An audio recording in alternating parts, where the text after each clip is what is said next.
Good morning, ladies and gentlemen. Welcome to the George W. Norris Legislative Chamber for the 67th day of the 108th Legislature First Session. Our chaplain today is Bishop Scott Barker, Trinity Episcopal Cathedral in Senator Hunt's district. Please rise. Good morning, friends. Let us pray. Gracious God, we affirm your presence among us as this legislative day begins, and we offer our praise and thanksgiving for all your graces. Give us grateful hearts for the blessings of this day, for seasonable weather and the beauty of the Nebraska landscape in which we dwell.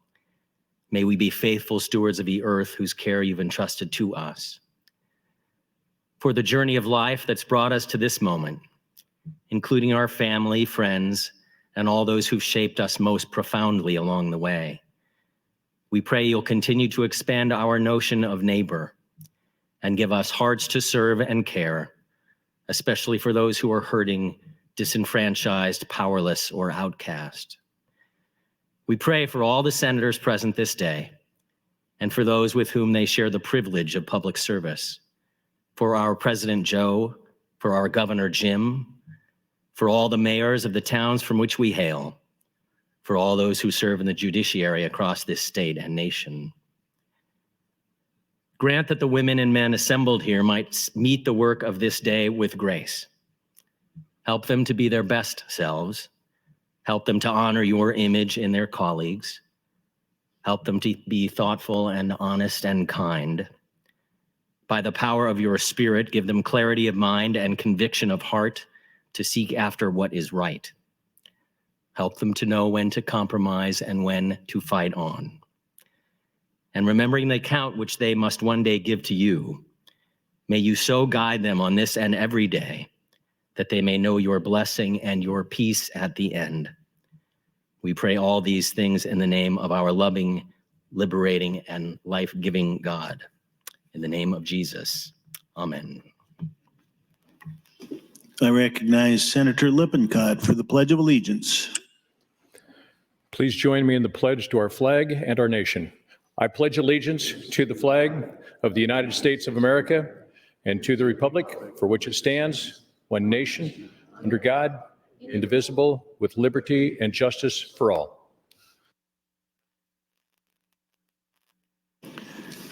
Thank you. I call to order the 67th day of the 108th Legislature, first session. Senators, please record your presence. Roll call.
Record, Mr. Clerk. There's a quorum present, Mr. President. Thank you. Are there any corrections for the journal? I have no corrections this morning. Are there any messages, reports, or announcements? There are, Mr. President. Communication from the governor. Dear Clerk Metzler and Gross, Legislative Bill 296 was received in my office April 19, 2023. This bill was signed and delivered to the Secretary of State on April 21st, 2023. Signed, Jim Pillen, Governor. Additional communication. Dear Clerk Metzler and Gross, Legislative Bill 376E was received in my office on April 18, 2023. This bill was signed and delivered to the Secretary of State on April 21st, 2023. Signed, Jim Pillen, Governor. Finally, an additional communication from the governor. Dear Clerk Metzler and Gross, Legislative Bill 775 was received in my office April 19, 2023. This bill was signed and delivered to the Secretary of State on April 21st, 2023. Signed, Jim Pillen, Governor. Mr. President, your Committee on Enrollment and Review reports Legislative Bill 227 and 254 to select file, both having E&R amendments. Additionally, notice that the Health and Human Services Committee will hold an executive session at 10 o'clock under the south balcony. Health and Human Services, 10 o'clock under the south balcony, and the Appropriations Committee will have an exec session at 10 o'clock in room 1307.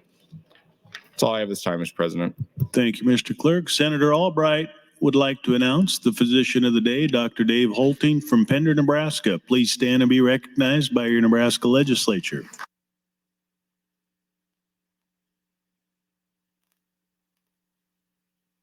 While the legislature is in session and capable of transacting business, I propose to sign and do hereby sign legislative resolutions 96 and 98.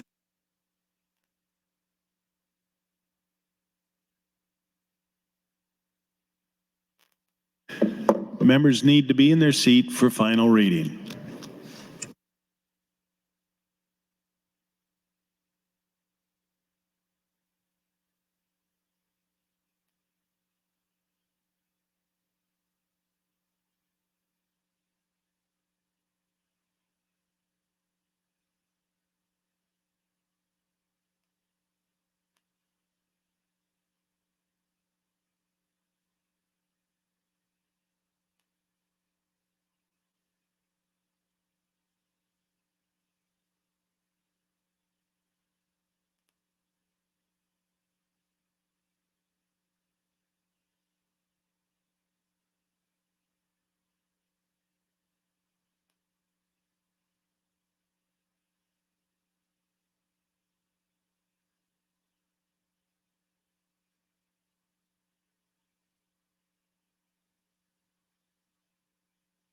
Mr. Clerk.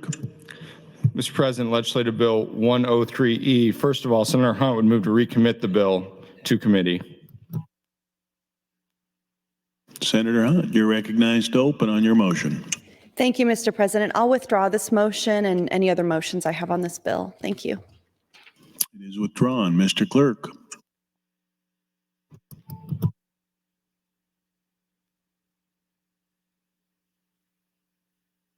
The first vote will be to dispense with the at-large reading. All those in favor vote aye. All those opposed vote nay.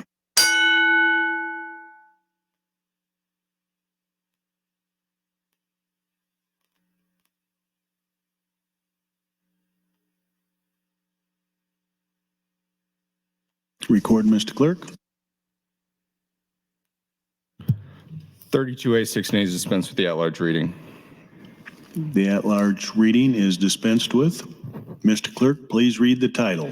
Gross Legislative Bill 103, introduced by McDonald 5, bill for an act relating to retirement, amendment section 23, 2301, 2303, 2223, 2032, 2330, 2301, revised issued Nebraska section 24701, 71001, 71004, 902, 920, 926, 81 to 2014, 2034, 1301, 1325 revised statutes, cumulative supplement 2022, to redefine and eliminate terms of the County Employees Retirement Act, Judge Retirement Act, School Employees Retirement Act, Nebraska State Patrol Retirement Act, and State Employees Retirement Act, change provisions relating to applicable military service, participation in the School Employees Retirement System in the state of Nebraska, contribution rates applicable to the County Employees Retirement Act, harmonized provisions, provides an operative dates, appeals the original section, declares an emergency.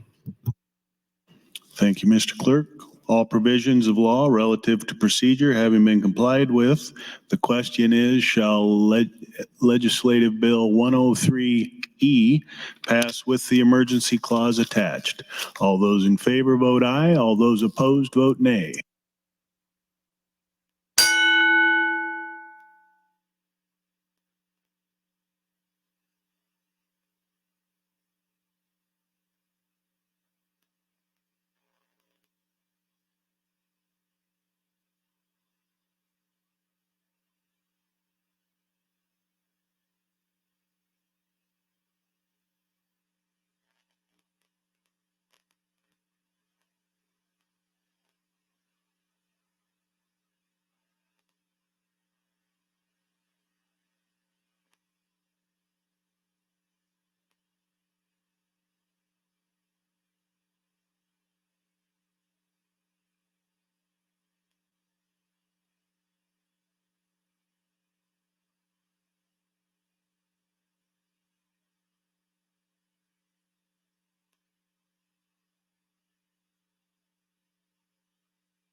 Record, Mr. Clerk. Voting aye. Senators Aguilar, Albright, Arch, Ballard, Blood, Boston, Bostar, Bosman, Brandt, Brewer, Kavanaugh, Clemens, Conrad, DeBoer, Decay, Dorn, Dungan, Urban, Frederickson, Holleran, Hanson, Hardin, Holcroft, Hughes, Ibach, Jacobson, Cowell, Linehan, Lippincott, Lowe, McDonald, Mosier, Merman, Raybold, Reapy, Sanders, Slama, Von Gillern, Wayne, Wishart. Voting no, none. Not voting Senators Armendariz, Breezy, Day, Dover, Hunt, McKinney, Vargas, and Walls. Vote is 41 ayes, no nays, 8 excused. LB 103, E passes. Mr. Clerk, for items. With the emergency clause attached. Mr. Clerk.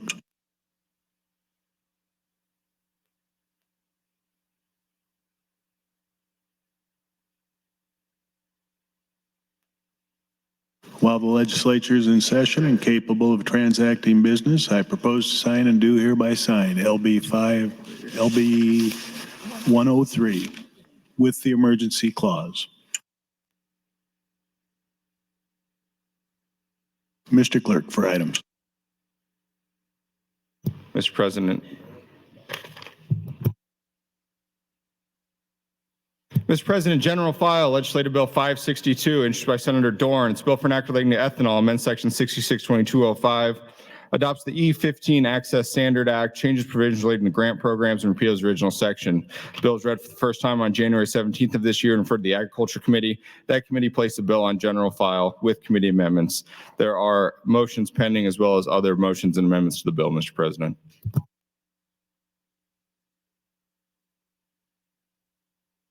Senator Dorn, you're recognized for a refresh.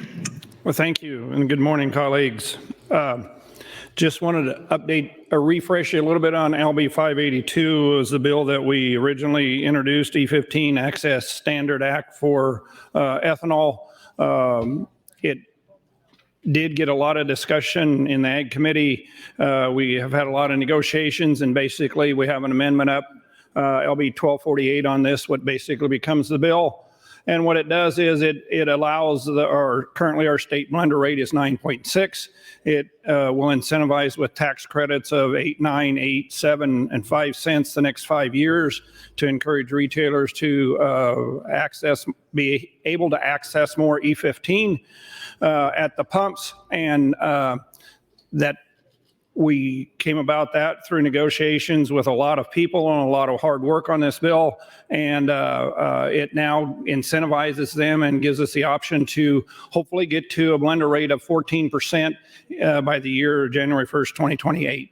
So I know we had about 3 hours plus on discussion on Thursday or whatever. So welcome more discussion today. Thank you, Senator Dorn. Senator Wayne, you're recognized to speak. Thank you, Mr. President. Colleagues, thank you, Mr. President. Colleagues, I'm opposed to LB 562. I find it interesting that we call ourselves a conservative state when we're passing a mandate to prop up an industry. Now, I'm supportive of the industry, but I'm just not understanding why we are propping up another industry, but only for corn. Why do we not have hydrogen or chargers being mandated to gas stations? Why are we mandating this? And I would just like an answer and I'm asking truly my conservative colleagues who believe in the free market to explain that to me. And I'm willing to sit here and listen and we can have a conversation. But we say we don't like big government. We say we don't like mandates, but somehow we do when it fits us. And at what point are we just going to be consistent? At what point are we going to say we should not mandate something? Here's what's interesting, because I see these scorecards about, conservatives and in the legislature and all of this stuff. But I think on this one, I'm probably going to score higher than most of the conservatives here when that scorecard comes out. Because this is a fundamental thing that you all tout that you're against, a mandate. So I'm not gonna, probably won't be a lot of people in the queue because conservatives don't want to talk about when they go against their traditional values here. But somebody explain why we are literally propping up another industry with the mandate. So I'll wait for a conservative to get up and explain this to me, because I truly want to know, so I can write a bill about a mandate that maybe helps something else that you guys will get behind, because for whatever reasons you're going to give here, you're in favor. And we're going to spend $30 million in the process to prop up an industry. I just want to know why. Why is this mandate okay, but other mandates aren't? Thank you, Mr. President. Thank you, Senator Wayne. Senator Doran, you're recognized to speak. Oh, thank you very much, Mr. President. We'll address some of Senator Wayne's concerns there, or whatever. Number one is right there at the end, and LB 562 did have in it originally, we were going to give $10 million in credits each of the next 3 years, so it was $30 million. But through negotiations and through other things and working this bill, we replaced certain things in 1248, and one of those was, instead of the $30 million cost to us, we're down to approximately this first year in the $1 million to $2 million range, because of a bill that Senator Merman had last year, 1261, which already had given some credits out for the use of E15 or higher, and then it was at a nickel the first couple years. So we replaced that now with 8 cents the first year, 9 cents the second year, then another 8 cents, and 7 and 5. And it's capped now at $5 million a year. So the credits can't be more than that to the state of Nebraska. This first year, actually, Senator Merman's bill from last year incorporated a good share of that cost in there. It started out at $2 million, and it goes up for the next 2 or 3 years, and his bill is capped at $4 million. So we increased that cap amount in there, and we increased the amount of credits that retailers could earn. Back to your mandates. That was a comment that we heard quite often in 562. That's probably the main reason we could not get this out of the Agriculture Committee. We have really changed this a lot from where we originally came about with the 562 bill. It did have certain things where you had to advertise quicker and you had to do other things. So today, though, it puts in there that the blender rate is the thing that the retailers will be working on unless they build a brand new plant, a brand new retail facility, and then half of the pumps have to have E15 accessible, or they're replacing more than 80% of their tanks and stuff and all their infrastructure. Then they will also have to make it so that it's at least 50% available E15. Other than that, until January 1st of 28, and the incentives are in there so that they can hopefully increase the use of that blender rate. Right now, we're at 9.6% in the state of Nebraska. We're about number 47th in the nation as far as blender rates. Minnesota's the highest at 12.6. So we're way down the list, but they will be, the retailers will be incentivized. They will have the option and work towards increasing the blender rate up to, hopefully by January 1st of 2028, 14%. At that time, then there's a few things that if you wanted to call them mandates, you could. We call them waivers. If it's going to cost you more than $15,000 to upgrade your facility, you don't need to do it. You're waived out. If you sell less than 300,000 gallons of fuel a year, you don't need to do it. You're waived out.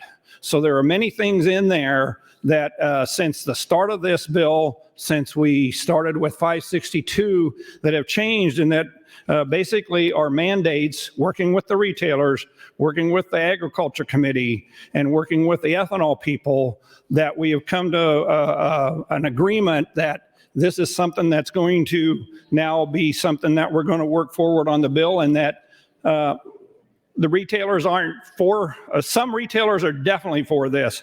Other retailers are opposed to it, but the general consensus is that this is a bill now that they can work with, and we can proceed and see if we can increase that blender rate up to where Nebraska should be. You have to remember, right now, Nebraska is second in the nation in producing ethanol. Yet we are number 47 or 48 in the amount of blender rates that we use here. Most of our ethanol is exported out of our state of Nebraska. Much of it goes to California and other states that use it a lot. In Nebraska, though, we should be leading or showing the nation that we can that we can support our farmers. One of the most important industries we have in the state of Nebraska is our agriculture industry. And this will definitely help keep them around, make it so that we support our agriculture industry. Senator Wayne there, we have a bill coming up to help with North Omaha. You had a great bill last year with North Omaha, and we have a bill now. That's your time, Senator. Time? Yes, sir. That's your time. Thank you, Senator Dorn. Senator Moser, you're recognized to speak.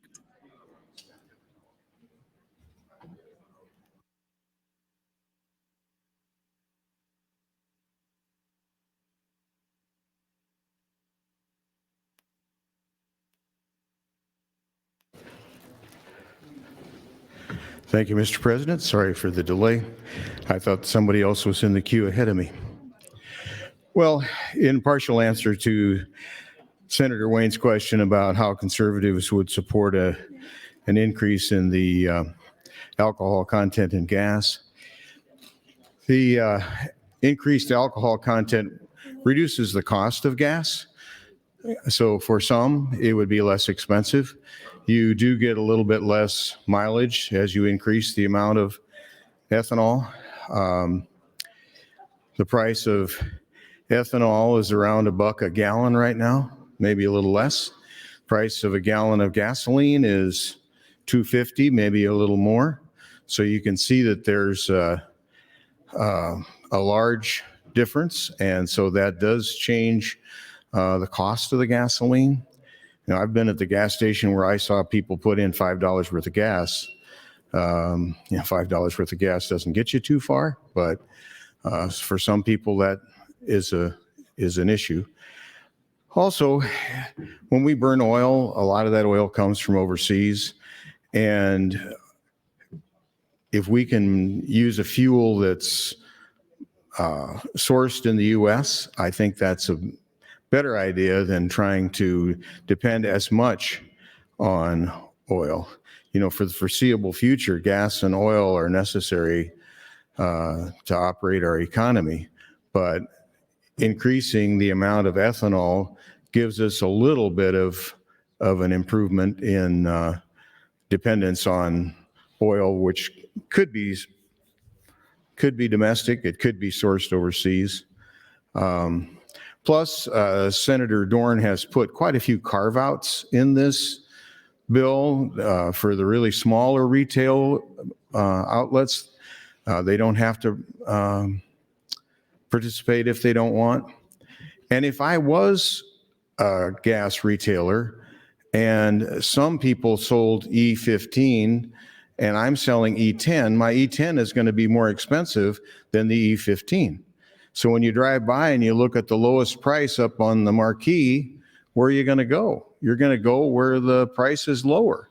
So I would think if anybody sells E15, all of the retailers would want to sell E15 so they could have that same lower cost and still make some profit to stay in business. So I think it's good for farmers, yes. I think it's good for the country in that it burns a local resource more so than what they, pump out of the ground in the Middle East. So those are the reasons that I support it, and I think those are reasonable explanations for my support. Thank you. Thank you, Senator Moser. Senator Blood, you're recognized to speak. Thank you, Mr. President. Fellow senators, friends all, I actually stand in support of this bill, and I gave my reasons during debate last week. But I want to address what Senator Wayne is talking about, because I think it's time that we really start reflecting on what's happened this year, because I dread what's going to happen next year if we don't start really looking at it with open hearts and open eyes. You know, Senator Wayne, we've already had 2 bills pass, or that are in the process of being passed, that both pertain to only one company in Nebraska, right? Which we never would have done in the past. We have one bill that's in the process of being passed that's against one company in Nebraska. We like mandates when they benefit us. We don't like mandates when it doesn't allow us to spend money the way we want to spend money. You know, I have my constitutional amendment. Again, we all know that if the voters get to actually vote on whether we should be allowed to make laws without showing how we're going to pay for it, that they're going to say, no, you shouldn't make laws unless you can show how to pay for it. We want to be able to have those funds to do whatever the heck we want, be it on our canal, be it on our lake, be it on whatever else is on the list this year. And I'm not standing here saying I'm against those things. I'm saying let's tell the truth to Nebraskans about what's going on. When is a mandate good and when is a mandate bad? Let's talk about negotiation. Closed door negotiations are like nothing I've ever seen this year, where we stop action on the floor because we don't know what the heck we're doing or what direction we're going in. This is where we're at, Senator Wayne. Things don't have to make sense anymore. We don't have to have single subject germane things on our omnibus bills anymore. We're just going to cross our fingers and hope no one takes us to court. We get to punish everyone with a broad brush when we're unhappy with the acts of a few. We know that when you have a bill that pertains to a lot of Nebraskans who don't agree with you, that if we ask you a question on the mic, that it's a gotcha question. Because you don't know the answer, and so you might very well have somebody who speaks on behalf of your bill instead of you, who also gets notes from our Attorney General's office to help them speak on your bill because you can't do it. But you know, it's a gotcha question when we have a sincere question about how the bill works. The narrative has gotten warped and twisted. We can't do our jobs properly. We can't work together properly, and people, quite frankly, aren't listening. I've never seen during debates so many backs turned to people who are speaking, ever. And I'm not talking about me, I'm talking about everybody. I don't care if you keep your backs turned to me. I don't care if you're listening or not, because that's your choice to listen or not listen. What I care about is your behavior. We also don't care about people's rights in this body. We care so deeply about Second Amendment rights, but we don't care about First Amendment rights. We literally banned somebody from this building for having an emotional response to something that they didn't like. How come we get to pick and choose which parts of the Constitution are important when we're offended? You guys do things that offend me all the time. But guess what? You have the right to do that. When did we start deciding that we're more important than Nebraskans? I know when. When we ended up getting this legislature, which was the best legislature that money could buy. When people were told to keep their heads down and don't worry, we'll do the rest. Because the people that had to work their butts off to get here, had to work hard to get here, we're the ones that are willing to work with you. We're the ones that are willing to create effective change. Negotiation isn't about getting your way, it's about coming to the middle, about talking about the issue where everybody gets a little something and everybody doesn't get a little something. I don't recognize this body anymore, and Senator Wayne, you know the truth is, it doesn't really matter whether it's mandated or not, it matters whether the majority likes it or not, whether we agree or not. Thank you, Mr. President. Thank you, Senator Blood. Senator Eibach, you're recognized to speak.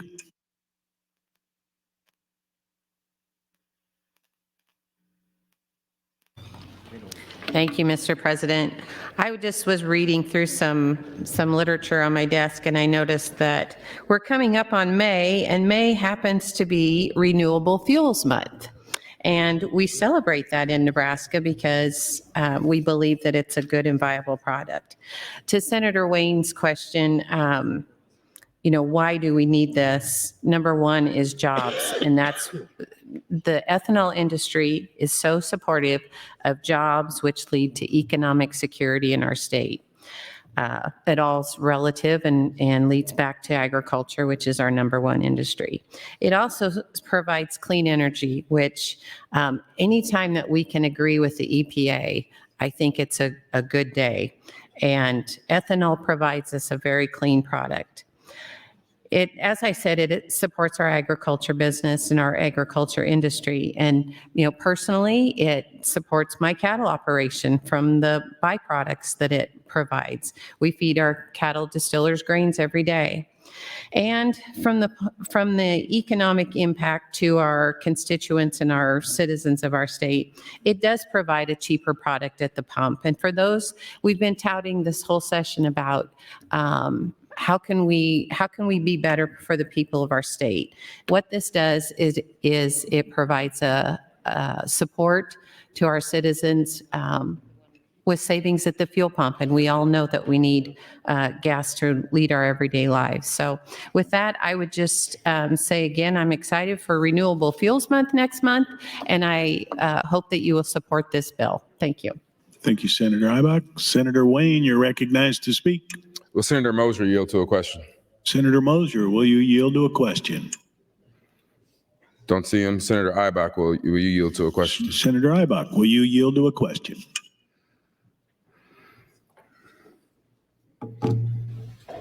Yes, for sure. So since you brought up clean energy, should we also mandate hydrogen or fuel stations a part of this bill? Would you be acceptable to amendment on that? Well, I think once we develop those resources, did you say electrical too? Yes. Electricity? EV? I think there are far-reaching implications to the EV situation, just from the standpoint of how are we going to provide electricity and how are we going to support that industry financially. But down the road, I actually think we probably will have to listen to legislation. Thank you. Would you support requiring only exempting fuel for farmers if they buy this product, that any other fuel charge is no longer sales tax exempt? So if they buy straight diesel, they would have to pay sales tax. Since farmers are supporting this bill, they should do the same thing that we're asking everybody else to do and support a mandate, right? So would you support getting rid of the exemption for farmer sales tax on fuel only if they use ethanol? Well, as a farmer, I probably have a biased answer to that. But we're mandating owners and businesses to do it for the industry. I'm asking, as a farmer, should you do it yourself, and should we mandate all farmers? I understand. Thank you. I think if you look at the bill in its totality, it has the waivers for the less than 300,000 per year, and it also has a waiver that will allow you to not have to make this adjustment to your business if those standards aren't met. And so I think it provides enough of a safety net for the smaller retailers to opt out of the program if they can't afford it, or if they don't have the level of sales that are required to mandate it. Thank you. So since this is general file and we got 2 more rounds, we can craft a tax bill that says that we can put all the same waivers and exemptions for smaller farmers and those kind of things. But if you are a farmer who buys we'll just go new piece of equipment, that you can only use the same 14% that we're trying to mandate. We can draft that bill. Would you be supportive of that amendment, of that mandate? I'd have to see the amendment. Conceptually, are you supportive of the? Conceptually, I wouldn't want to commit to it, but I understand what you're saying. Thank you. Thank you, Senator Ibach. See, this is the honest dialogue I want to have. And the honest dialogue is, we're okay with mandates in Nebraska, to Senator Blood's point, when it doesn't really affect us and when we want the benefit. But we're not okay of that if it does affect us. We talk a lot about small government in Nebraska. The reality is we are not a small government state. And if you look at the definition of socialism and fascism, we are up there. We elect boards for everything and we share resources for everything. Water is so precious in Western Nebraska. We have irrigation districts. We have NRDs. We are going to make sure that we are sharing waters to take care of the farming industry, which I am not opposed to. But let's just call it what we are. We're a big government state, and we like mandates. And we get up here and tout we're conservative, and we don't like mandates, but the reality is we do. And I just want us to be honest about it. It's amazing to me that when Senator Joni Craighead brought the same bill regarding breast tissue before I got here, and the first 2 years that couldn't even get out of committee, and it was a priority bill, and it was killed because it was an insurance mandate. 3 years ago, I brought an insulin cap bill. It was an insurance mandate. Now, all of a sudden this year, those are great bills. Because we like mandates and we're just not being honest about it. And sometimes we get the courage just to do it, to say that we're doing it. But here we go. This is where it gets fun for me, because now I'm going to get on the board. We're going to see this vote. And when every bill comes up about a mandate, we're going to start calling people out and explaining the difference. And some people are just going to be blunt about it and say, I like that one because it helps farming. Some people are not going to be able to answer the question. They're going to dance around it. But the reality is this is a mandate. Don't claim you're a conservative anymore if you're voting for this. It's a mandate. That's your time, Senator. Thank you, Mr. President. Thank you, Senator Wayne. Senator Dorn, you're recognized to speak. Thank you. Good morning again. Thank you, Senator Wayne, for some of these. I call it, usually when you get on the mic and talk, you bring about points that as you sit here and listen, it makes you think. Wanted to go over some of the differences between the original 562 bill and what we heard quite often with that was a mandate, that it was too much restrictions on us as a state, imposing things on them. The retailers, and particularly with some other people, really challenged us on that, challenged where we're going to go or how we're going to do or how we're going to make this bill kind of so that mandate isn't such a, strong mandate. And probably Senator Wayne's going to talk on that more, whether we have I call it a soft mandate, a hard mandate, or what we have. But much of this discussion is we as a state, we have passed bills where I call them, many of them have been mandates, and it's okay if you're, as Senator Blood said, it's okay if it's something that you're supportive of, then it's not always looked at as a mandate.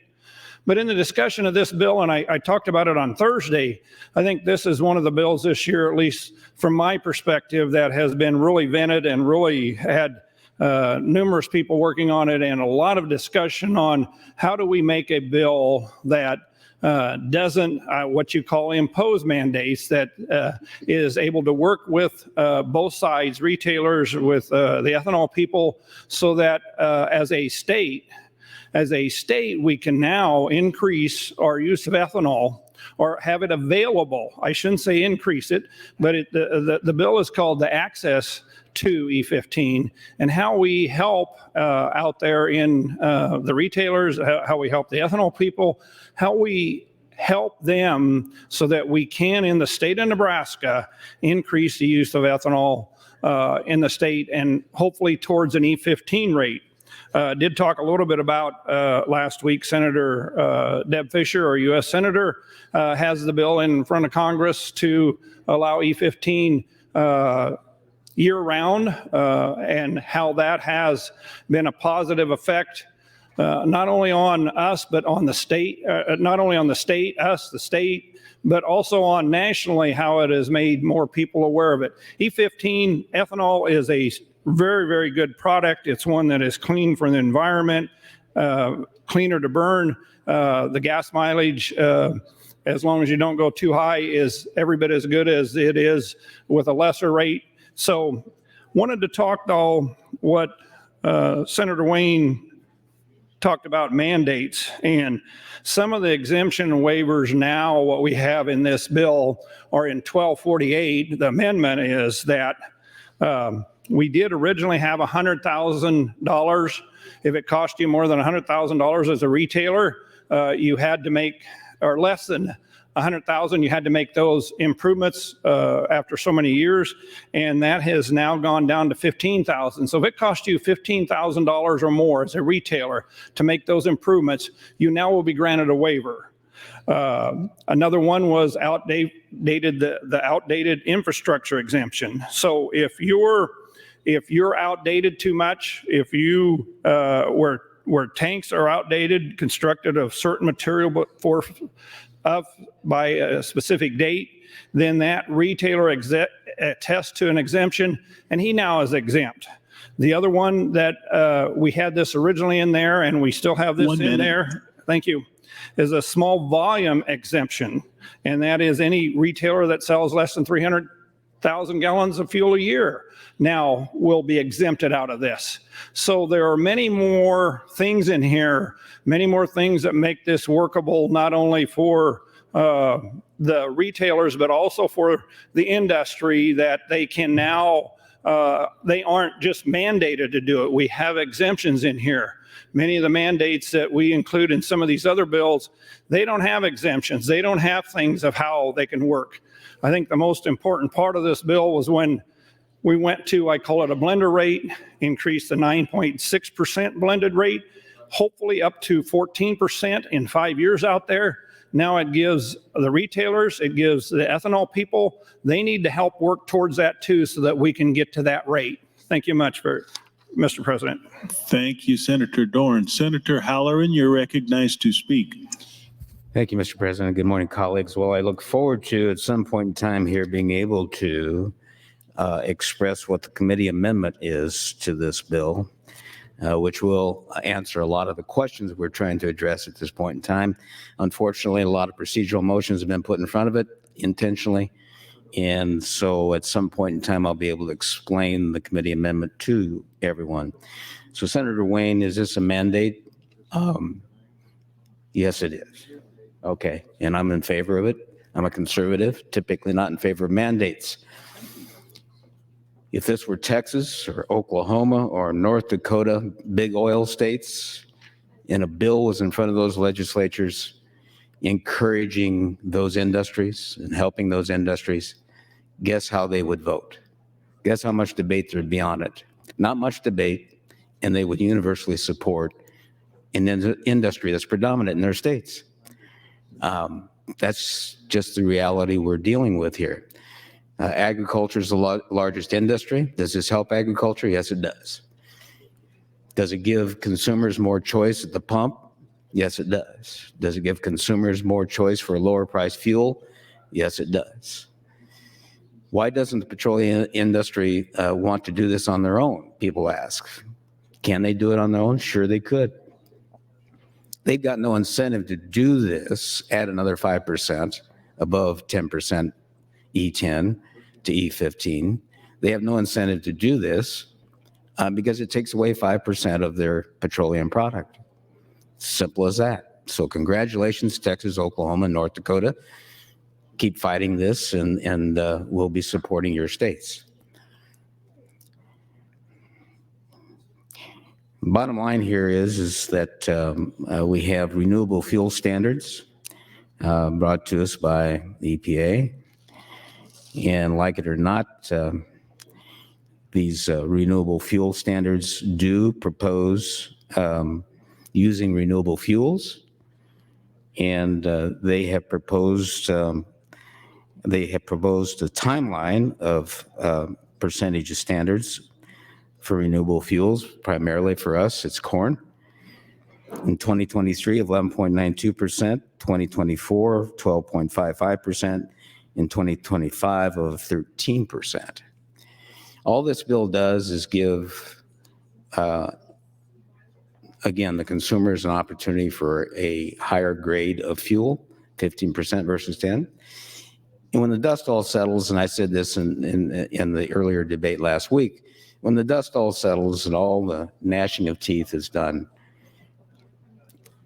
the industry will not have to replace equipment at the level that some people suggest they'll have to. They'll be able to take the E10 tanks that they're using now and replace it with E15 at little or no extra cost. It's just replacing a higher grade of ethanol use. You're good. Don't worry about it. But again, the resistance is they don't want to do that. I've had one senator on the floor that suggests that, well, the demand isn't there. The demand isn't there because it's not being offered. People don't know about a product. If it's not available at the pump, they're not going to demand it. That same senator says, well, all they have to do is go into the station where they stop for fuel and say, can't you provide E15? Now think about that for a while. Convenience store, go into your convenience store that's offering fuel and tell the clerk, you know, I wish you'd provide E15. Now, where's that going to go? Nowhere. That doesn't go to the headquarters. You can't go into a gas station and it just doesn't happen. It's a silly, it's a silly idea that you just simply need to ask for it. And next week they're going to offer E15. They're not going to do that. So this encourages the industry.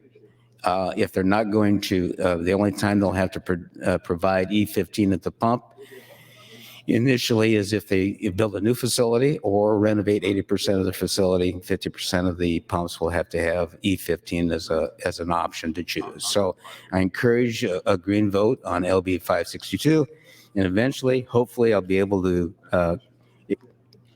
explain the committee amendment to the body so we can really talk about where we are in the committee. Thank you so much. Thank you, Senator Haller. And Senator Decay, you are recognized to speak. Thank you, Mr. President. I rise in support of LB 562 and thank Senator Dorn for his work on this. This bill would move fuel consumer choice forward to allow for more retail marketing opportunities of a higher blend of ethanol, primarily 15%. More higher blend of ethanol utilization will be good for our rural economy.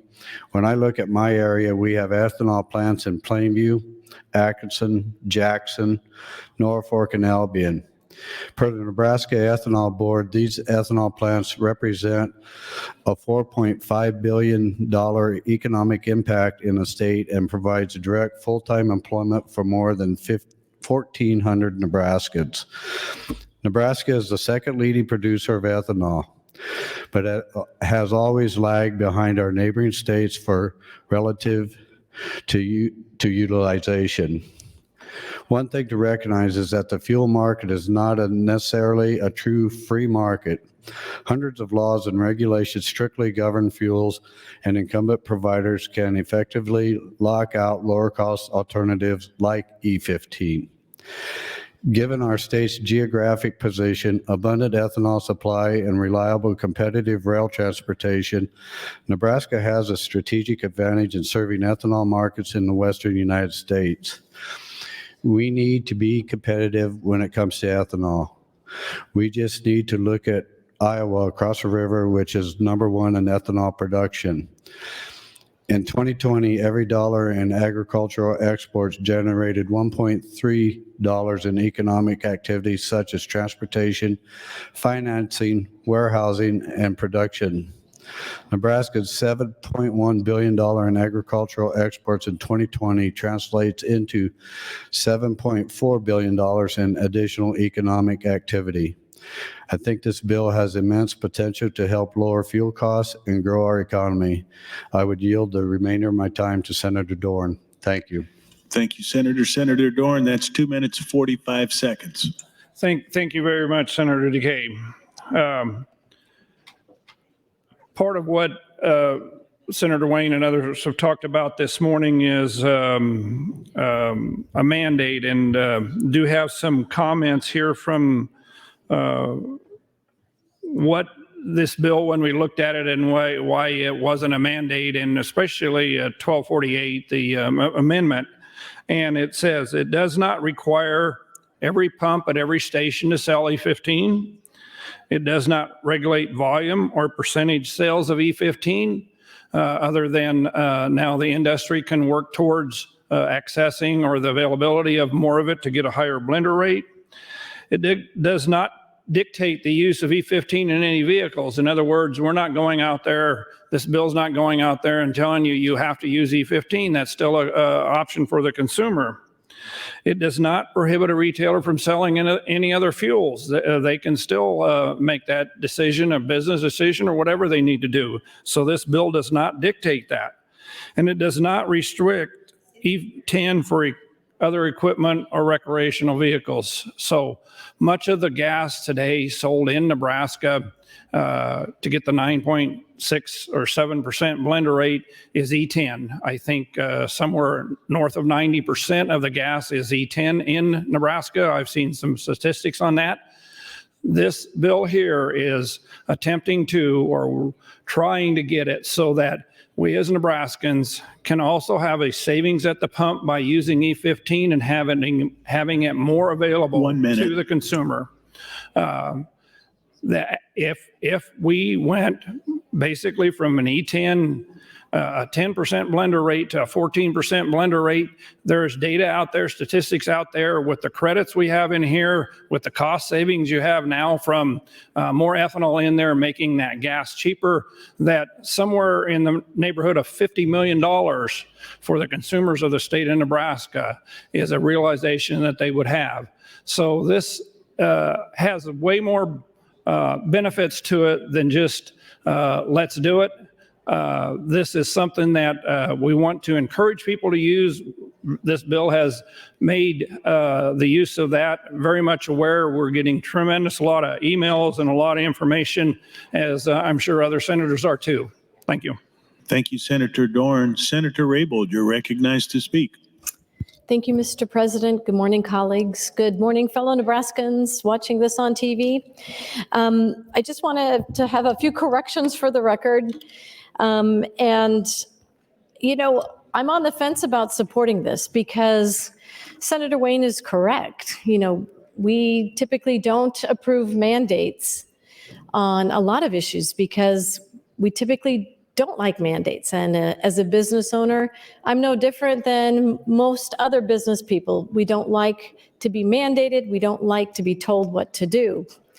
And certainly some of Senator Halloran's comments are just missing the mark. I think he feels like he has more years in the grocery industry or the fuel industry than I do, but he's sadly mistaken. You know, when customers come into the grocery store and ask us to get in certain products that their family wants, we listen. And if enough customers come in and tell you exactly what they want, even if you're a convenience store operator, you can bet you listen to your customers, because any normal retailer who wants to be successful and to be in business should be listening to their customers, what matters to their customers, and what they want matters. And so most smart retailers do what their customers want and try their hardest to get in that product for them. So this bill on the surface is not as bad as I think Senator Dorn has said.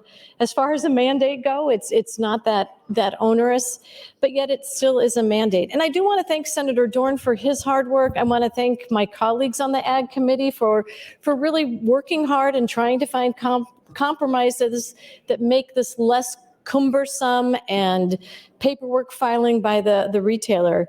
The other thing I wanted to address, and as you know, as we get up and speak, I get constituents reaching out to me all the time.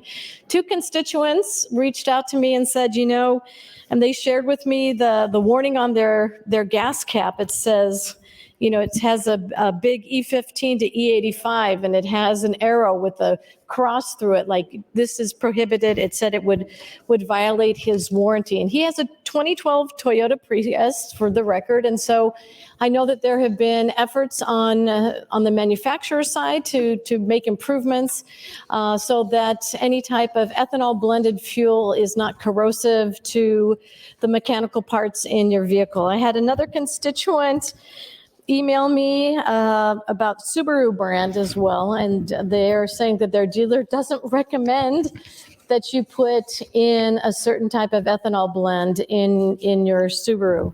So this is common. It's common for a lot of the manufacturers out there. Some manufacturers require only premium fuel, premium unleaded fuel in their vehicle to get the optimum performance of it.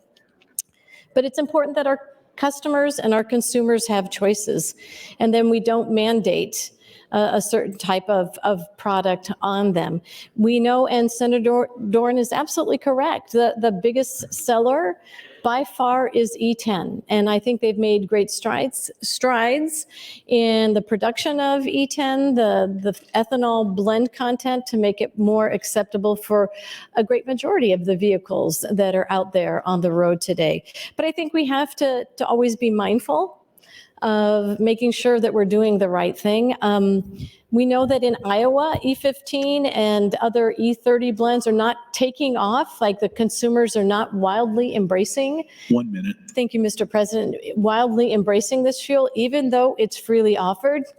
But customers make choices. They make a choice about what blend their automobile manufacturer recommends for their vehicle. They make their own choices like, well, hey, I think I get better mileage. The one thing I want to say that we all need to be mindful of is that we need to do everything that we can to reduce emissions in our country and in our globe. That is a moral imperative that we all understand very well, that we have to be better stewards of our environment. Is this a mandate that's going to accomplish that? I think the jury is out on that, mostly because of the resources that are used to produce ethanol, but I'm certainly willing to continue this dialogue. Thank you, Mr. President. Thank you, Senator Raybould. Senator Blood, you're recognized to speak. Thank you, Mr. President. Fellow Senators, friends all, I still stand in support of the underlying bill, and I'm going to encourage you to look into your email, because while we've been debating, we all got copies. I assume you guys subscribe to the Ethanol Producers Magazine. And in it, there's a really great article about how Minnesota is transitioning to E15 from E10, and it's going to contribute over $1 billion to their GDP. So we know that this is going to benefit Nebraska all the way around. But I agree with Senator Wayne when he's talking about the hypocrisy and mandates, and when we like them and when we don't like them, and when we decide which bills are more important than other bills when they aren't necessarily more important. With that, I would yield any time I have left to Senator Wayne, because I want to hear what else he has to say. And he was just here. Did he sneak out? Nope, he's there.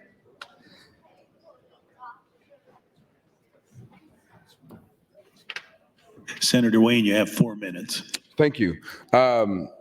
So first I want to respond to Senator Holleran about Texas and Oklahoma. You know, Texas and Oklahoma were also two of the states that led in criminal justice reform. So hopefully when we get to criminal justice reform, there won't be a significant debate, since we want to follow those two states. So will Senator Dorn yield to a question? Senator Dorn, would you yield to a question? Yes.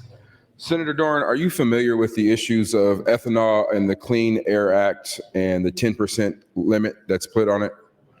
Are you familiar with any of those issues? I will try and answer some questions on it. I think I'm somewhat familiar, but I'm no expert on it. So right now, the federal government requires a waiver. Are we kicking out kids today? I just want to know if we're going to ban them too.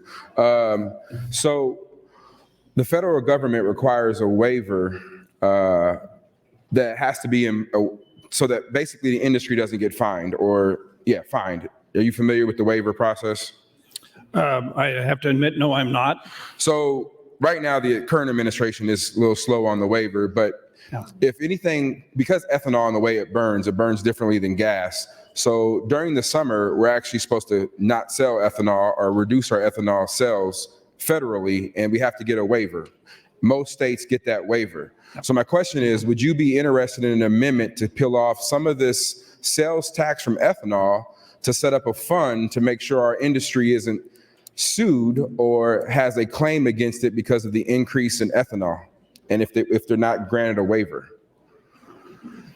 I would certainly be interested in that type of discussion. I can't tell you whether I would be in. I'm just like Senator Hughes here said, until you see the amendment, until we get to that process and see what's all in there, I don't know if I'd be in favor of it or not. Well, we're talking conceptually. I don't have if we're not in agreement conceptually, there's no point of drawing up an amendment. But what I am saying is, and you can check with the lobby right now, there's a 10% cap. And during the summer times, the state of Nebraska actually has to reduce or not sell ethanol gas, but we get a waiver typically every year.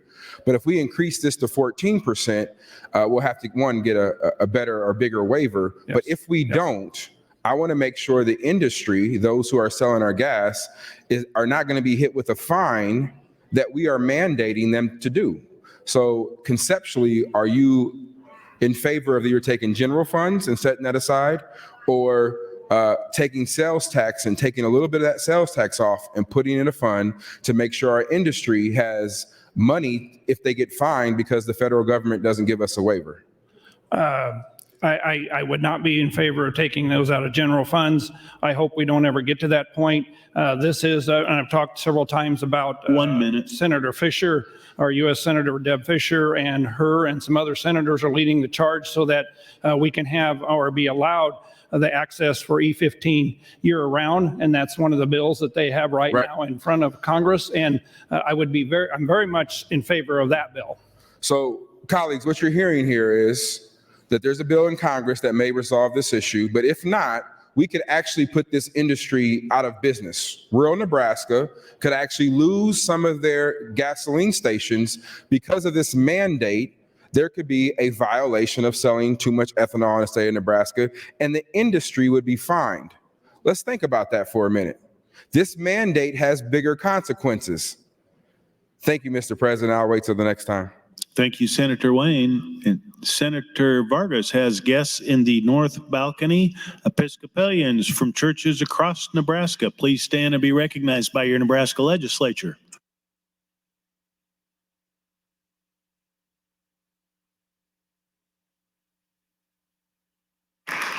Senator Day announces some guests in the north balcony as well. Fourth graders from Prairie Queen Elementary and Papillion.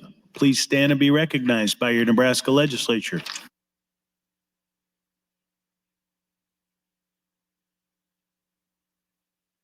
Senator Dorn, you're recognized to speak, and this is your final time on the motion.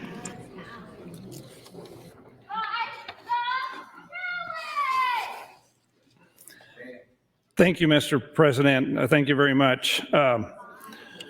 Part of what I guess there's some issues that we're discussing today, and I thank Senator Wayne for bringing some of those up so we can have some good discussions, not only on this bill, but on other bills about what and how we view mandates here in this legislative process.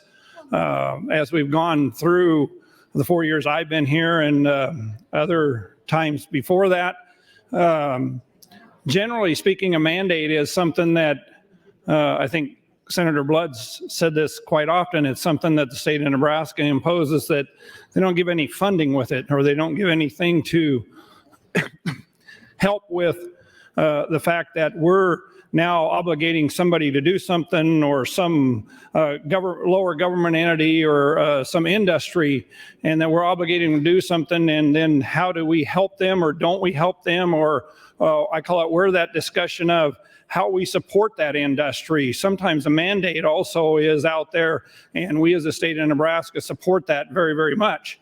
One of the things that came about in this bill was originally in 562, we had just a plain grant process in place where we were going to have a $10 million grant process for this year or the next 3 years. And what that was intended to do was then help those industries, those retailers, many of those help upgrade their systems and help make it so that they could offer more E15. Well, several senators, several other people visited with us about that grant process. Maybe now the state of Nebraska was then just allocating or giving funds out for this, although it was for the betterment of this ethanol industry. So what, through the conversation we came about with, and when it came part of the blender rate and how we increase that, then with that, we piggybacked on a bill that Senator Merman had brought last year, 1261, that we passed, that had tax credits. So in other words, the retailers and the amount of fuel that they now sell. So it's an encouragement to them to sell more fuel, that they now get a so-called tax credit on the amount of fuel taxes that they pay to our Department of Revenue. They get a tax credit. To show you how that's being used, last year, the Department of Revenue reported that last year in 2022 in the state of Nebraska, they allowed 1.52 million in tax credits. So it is being used. The retailers out there that are promoting this product, that are using this product, are definitely applying for and getting those tax credits, and now using it to one of two ways. They can do it, they can keep those tax credits, and they can use them for, I call it future work, future upgrades to their facility, so that they're able to offer more of it, more E15 out there. Or the other thing they can do is they can pass it on to the consumer. One of the things that numerous studies have showed that in the state of Nebraska, on average, E15 compared to E10 with that credit included is now 17 cents a gallon savings to the consumer of the state of Nebraska. One thing we also find out about mandates, but one thing we also find out about is people, the consumer, the people that use this, one thing they look at very much is the cost of things. So when this product, 1 minute, thank you, Mr. President, when this product's able to offer out there a 17 cents a gallon savings, many of those people are using it. We are having retailers, fuel stations right now that are switching over a good share or quite a bit of their facility to E15 so that they can pass that savings on to consumers. When the consumers find this out, and as they are finding this out, the increased usage of ethanol has shown that it is definitely a very, very viable, good, strong product. And quite often, we and the people of the state of Nebraska are a lot like the legislature here. The pocketbook does talk to us quite a bit, and we definitely know when we have a savings. Thank you, Mr. President. Thank you, Senator Dorn. Senator Dungan, you're recognized to speak. Thank you, Mr. President. Good morning, colleagues. I rise today not really knowing how I'm going to vote on LB 562. I think it's helpful to have these discussions and hear these back and forths, and I've been legitimately paying attention. I was curious about what Senator Wayne was saying with regard to some more of the unintended consequences with regards to the mandates, so I would yield the remainder of my time to Senator Wayne. Senator Wayne, that's 4 minutes, 35 seconds. Thank you. And Senator Dorn, I got corrected on the amendment. It does allow for the governor to issue basically a stay of selling if you don't get the waiver. So that solves that issue of if we don't get the federal waiver, the governor would have to do that. So corrected that. See, I speak in facts, and when I kind of mess up a little bit, I come back and correct it. I think it's important that you do that. So back to mandates. So some of the other, I think anytime there's mandates, there's unintended consequences. And it's weird for me right now this whole year has been weird, and everybody's talked about how weird it's been. But for me, it's been that I've been on the other side of almost all what I thought were conservative issues. I'm the one arguing conservative talking points. And my problem with this bill, truly, is just that it's a mandate. And I think one of the issues, and again, support Nebraska farmers, I think one of the issues that has hurt Nebraska property taxes is the ethanol industry in this regard. When ethanol industry became a boom and we started having all these subsidies, we started planting corn in areas that we never planted corn before. That drove up the costs. And it drove up the irrigation, which drove up the cost because you have to have irrigated in some areas, which drove up the cost of that land and the value of that land. And we saw a huge increase in cost at the same time that we saw ethanol production going up. Not saying it's bad, not saying it's indifferent. But my question is, how long do we prop up an industry? How long do we put profits over people? And that's where I'm coming from this year. This year, what I see us doing is tax breaks for the wealthiest 1%.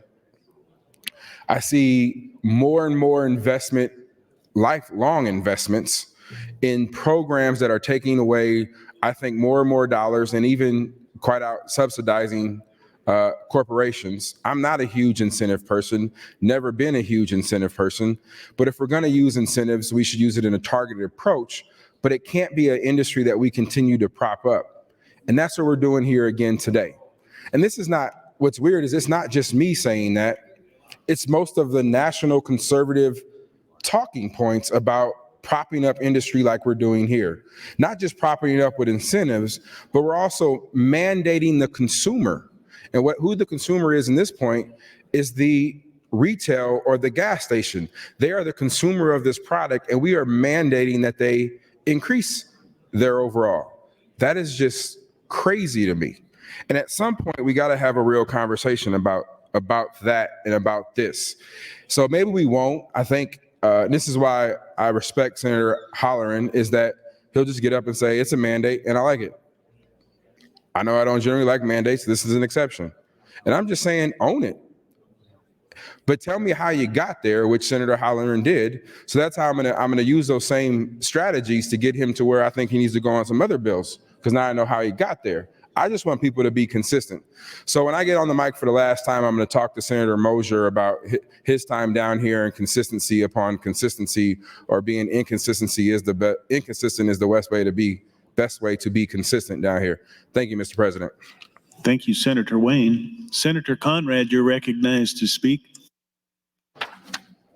Thank you, Mr. President, and good morning, colleagues. I rise in support of LB 562 and want to thank Senator Dorn for his leadership on this important issue. I'm really grateful that we have had an opportunity to dig a little bit more deeply into a key issue for agriculture, consumers, and our economy.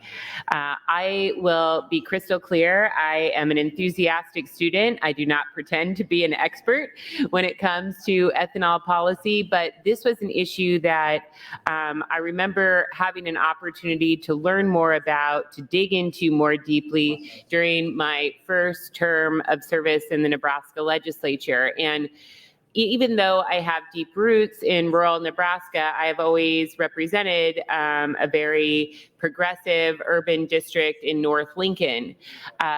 This was really important for me to take to heart the approach that we have in this unique nonpartisan unicameral legislature, to open my heart, to open my mind, to listen to my colleagues from greater Nebraska about the issues that were important to them and to their district, to find common ground with stakeholders that typically are right of center or further right on the political spectrum, to try and figure out how I can not only be a principled advocate for my district, but be an effective state senator for the entirety of Nebraska.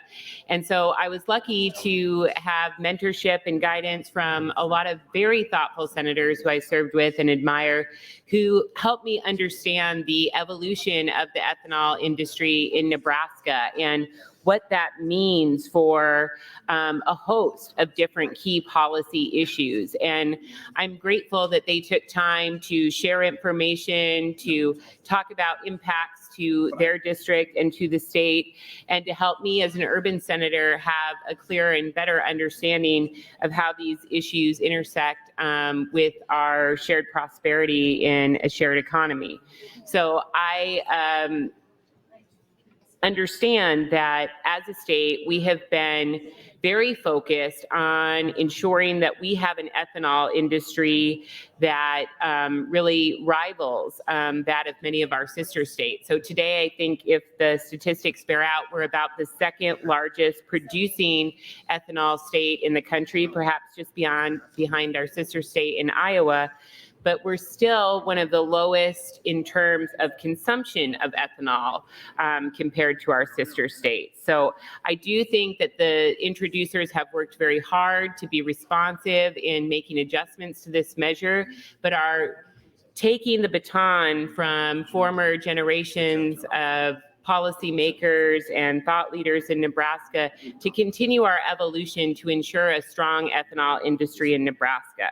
I think that's good for the environment. I think that's good for agriculture. I think that's good for the economy. And I think that's good for the consumer. When we're able to have more affordable fuel options, that really helps working families to stretch those dollars farther. And think back no further than just a few months ago when working families our small businesses were really struggling with the pinch at the pump and the increased pressure of inflation, and it really hurt their bottom line, and it really made decisions at their kitchen table more challenging on a daily basis.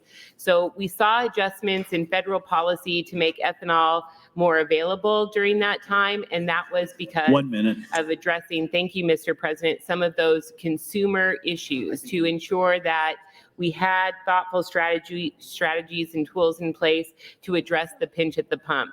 And I do see these efforts as a way to advance environmental interests, agricultural interests, economic interests, and consumer interests. And I thank Senator Dorn for bringing forward the measure. Thank you, Mr. President. Thank you, Senator Conrad. Senator Michaela Cavanaugh, you're recognized to speak. Thank you, Mr. President. Good morning, colleagues. I am not sure, honestly, how I feel about this bill. I've been listening today to some of the conversation about it, and I honestly haven't been persuaded in either direction. I take Senator Wayne's point about mandates, and I think it's important to be consistent about mandates and whether or not we support this type of mandate. I mean, it's not a regulation, really. We're just requiring something, and it's a business decision. And so I do have a lot of concern and pause over that. But I wanted to answer Senator Wayne's question that he posed right out of the gate this morning, which is, what else do we mandate? Well, we mandate women's health care. We mandate that local municipalities and counties pay for education, something that we should and could be doing at the state level. If we actually cared about changing and improving property taxes, something we would do, but we have to have the political will to not get that win on the property tax statement and get that win and that we're doing the right thing and employing strong public policy. We're attempting to mandate healthcare decisions for children over their parents' rights. We're attempting to mandate how individuals and families in this state interact with a specific art form. We are attempting, Senator Wayne, to become a nanny state. The morality police issuing morality mandates everywhere we go. So I guess this would be consistent to move forward a mandate.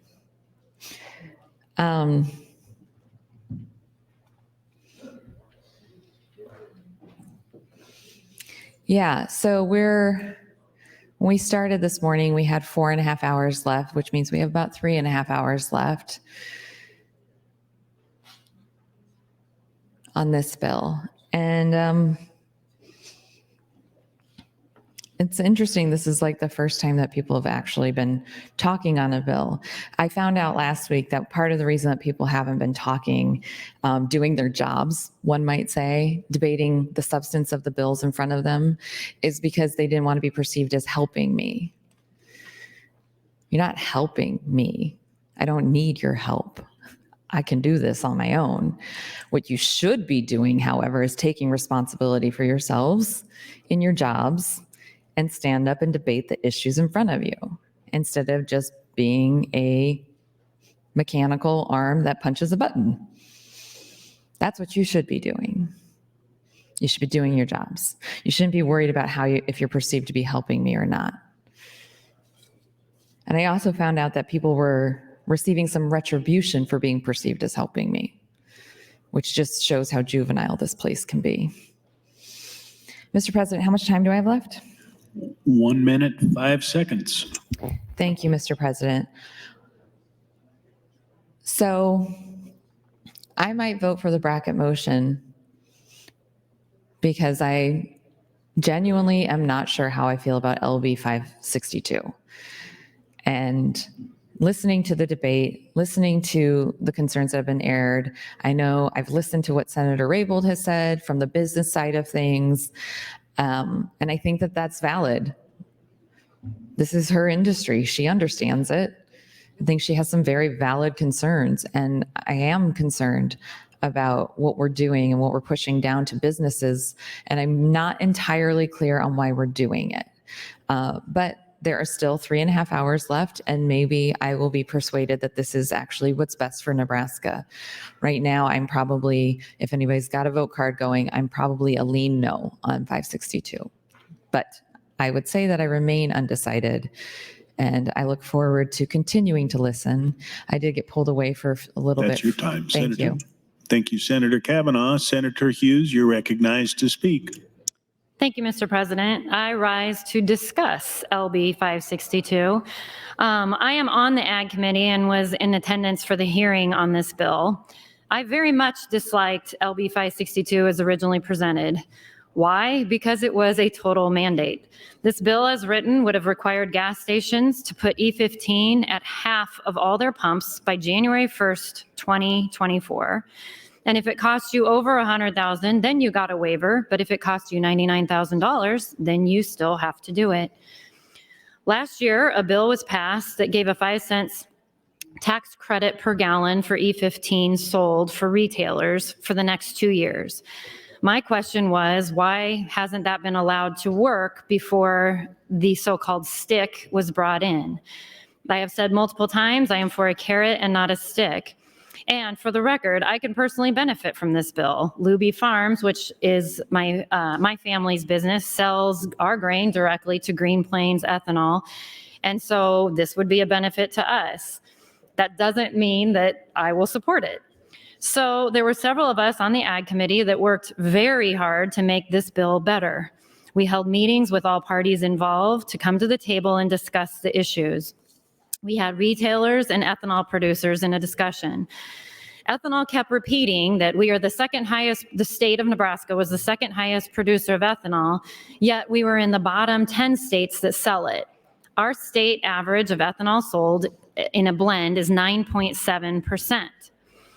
And we need more ethanol purchased here. And so through all these discussions, we were like, well, what is that goal? AM 1248 was created, which in my opinion makes a bad bill better. It sets a goal. That goal is 14% ethanol blend to be sold in the state of Nebraska. If that goal is met by January 1st, 2028, then no mandate has to happen. No switching is necessary.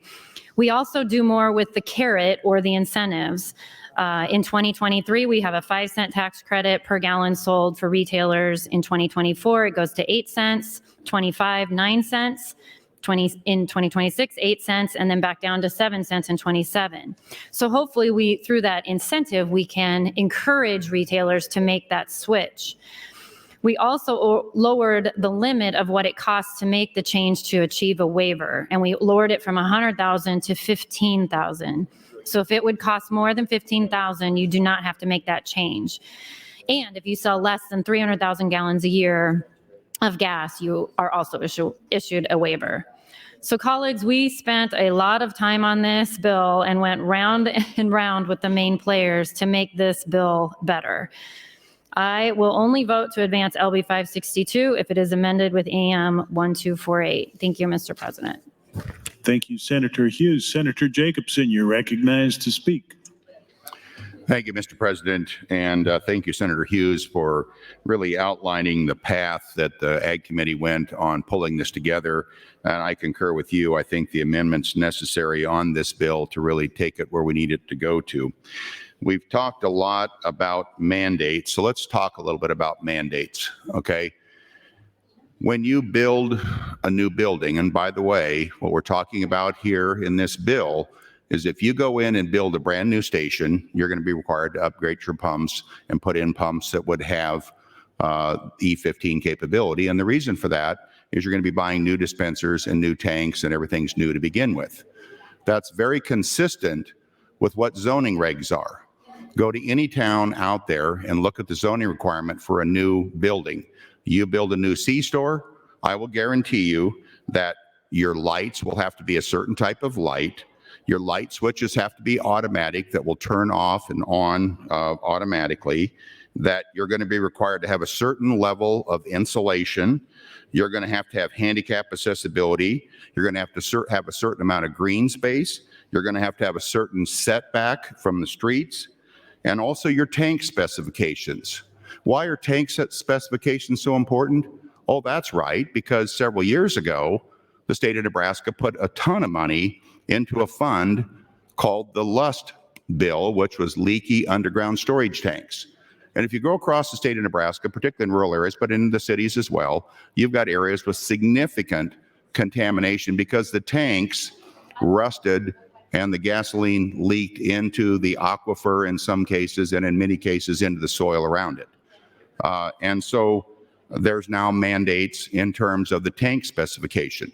I will tell you that the tank specifications today, the tank and the piping to the pumps, will handle E85, not just E15, but E85. All of the tanks will, and the pumping and the piping will. So what you're changing is the dispenser, and there's a certain upgrade on the dispenser to be able to handle E15. The carve-outs have all been laid out there. New construction, significant remodel with new tanks going in and upgrades, carve-outs with the amendment if it's going to cost you more than $15,000, carve out if you're under a certain amount of gallonage. The issue here, and why I generally oppose mandates but support this one, is because this is a distribution outlet. Where else are you going to go and fill up with E15 if it's not a convenience store or a gas station? Where do you go buy E15? You can't. They're an important part of the distribution process. Any other product out there, I've heard people talk about, well, gee, what about Doritos? What about Diet Coke? Why are we mandated? Well, you're not mandated to do that because you can buy that in all of these other locations. The reason it's a mandate and coming is because it's a carrot and a stick, as Senator Hughes outlined. There are tax credits, there's incentives to sell more E15, but we need to have the pumps set up to handle this. It's a required part of what we're doing for distribution. This is the only distribution network for E15. So to me, this is a distribution issue. That's why we're not getting the gallonage, because we don't have enough distribution available. If people can consistently go to stations across the state and buy E15, I will guarantee you the usage will go up. This has happened elsewhere. 1 minute. Thank you, Mr. President. I'd also want to talk to you a little bit about on the ag side. Let's keep in mind that farmland values and corn prices. Let's be clear that if we didn't have ethanol, a big part of the ethanol plant byproduct is distillers' grains, is a protein source for animal feed. If we didn't have that protein source, we'd see acres and acres and acres of alfalfa being grown instead of corn, and we'd still have the high costs out there. So I think it's a red herring when you start talking about this as an agricultural, we're propping up ag. We're not propping up ag, but we are continuing to have diversity among our production across the state. And I think this is an important distribution element. And so I'd encourage you to vote green on the bill and hopefully on the amendment if it gets attached. Thank you, Mr. President. Thank you, Senator Jacobson. Senator Michaela Cavanaugh, you're recognized to speak. Thank you, Mr. President. Senator Jacobson made a red herring reference. I thought, how apropos to the articles I have sitting on my podium. So if you missed it, colleagues, last week, the Nebraska Examiner had an article titled, "Eyebrows Raised Over Nebraska Board of Health's Advocacy for Bill Banning Gender-Affirming Care. Critics say it's about politics and not public health, while a board member says it's within the board's duties." And then there's another article from this weekend from the Omaha World Herald called "A Balancing Act. Nebraska Lawmakers Discuss Possible Changes to Trans Healthcare Bill." These two articles very clearly lay out the red herring. that some of us are here trying to act in good faith, be good stewards of the state, while others are treating this as a game and trying to distract us from the things that are of the utmost importance in this state. So let's start with the Nebraska Examiner article. Debate over a bill banning gender-affirming care has roiled the state legislature this year, prompting a parade of filibusters. Here, a protester holds a transgender pride flag in front of the Nebraska State Capitol during a demonstration in March. Lincoln. As the deadline approached for March 21 debate on a controversial bill to ban gender-affirming procedures for minors, a trio of members of the Nebraska Board of Health scrambled to draft a board statement to support passage of the bill. According to emails and text messages reviewed by the Nebraska Examiner, the process had started after one of the board's members, Dr. Jamie Dodge, a Lincoln physician, testified in favor of LB 574, labeled as the Let Them Grow Act, on February 8th. In an interview, State Senator Kathleen Kauth of Omaha, the main sponsor of the bill, said she had suggested to Dodge after the bill hearing that a statement of support for her proposal would be helpful. After all, she said, a similar ban in Florida began with a vote by the Board of Medicine in that state. State Senator Kathleen Kauth of Omaha speaks on the floor of the Nebraska Legislature. Oh, it's a picture. If you could get it for Monday's meeting so I can present it Tuesday, that would be pretty amazing, Kauth wrote in a March 16 text message to Dodge. But I know that's going to be a tough lift. I will do my best, Dodge responded. There was some urgency. The 17-member Board of Health, composed of a wide array of health professionals appointed by the governor, was meeting on March 20th, one day before the debate on LB 574 began. The text messages and emails obtained via a public record request revealed the behind-the-scenes work to draft a statement supporting the bill and to make sure, quote, allies in the state legislature received it before debate began. Kauth said the statement was helpful to her because it was a panel of medical professionals backing up her opinion that it is irresponsible and dangerous to allow surgeries or drug treatments for minors to change genders.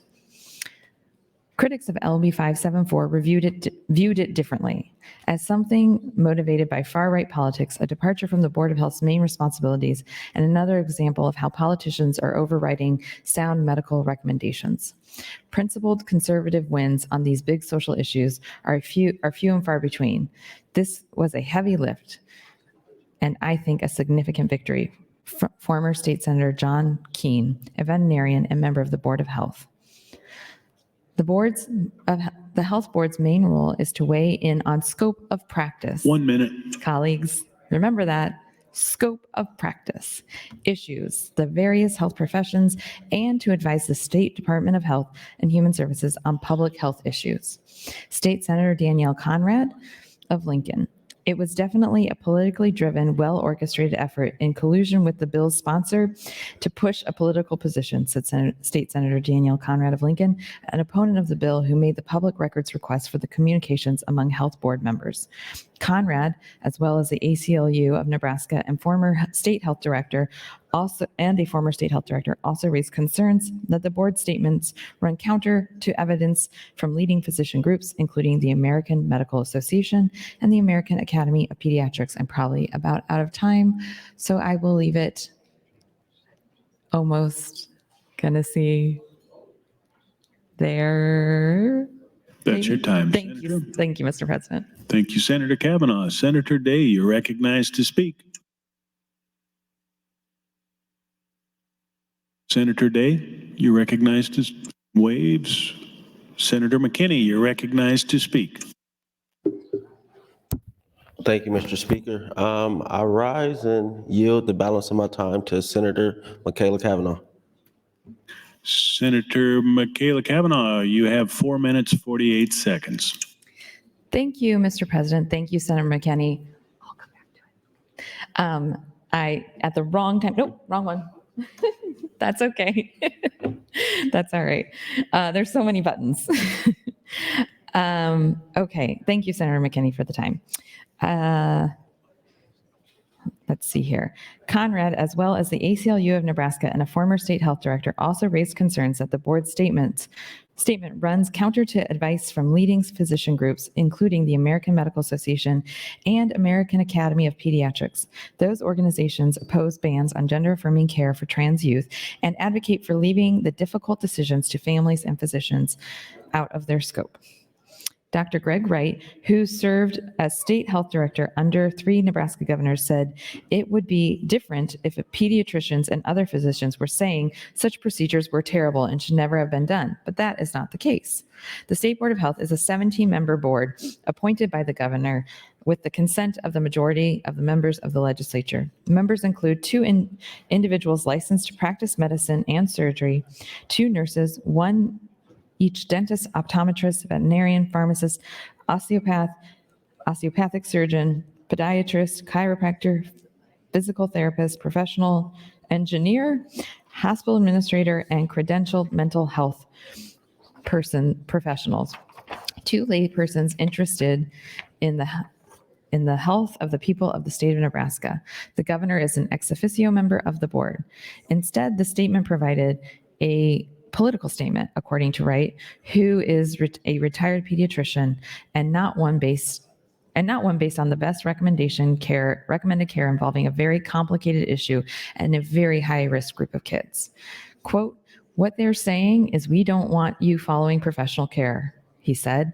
"That seems way out of their scope should be."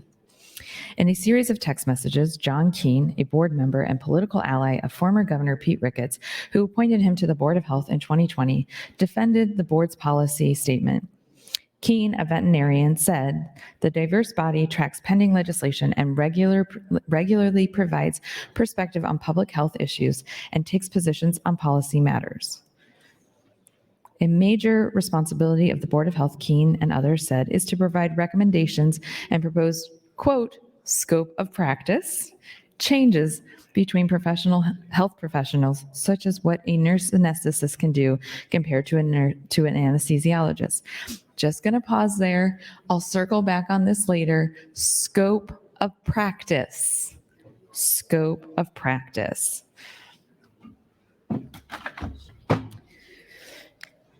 Okay.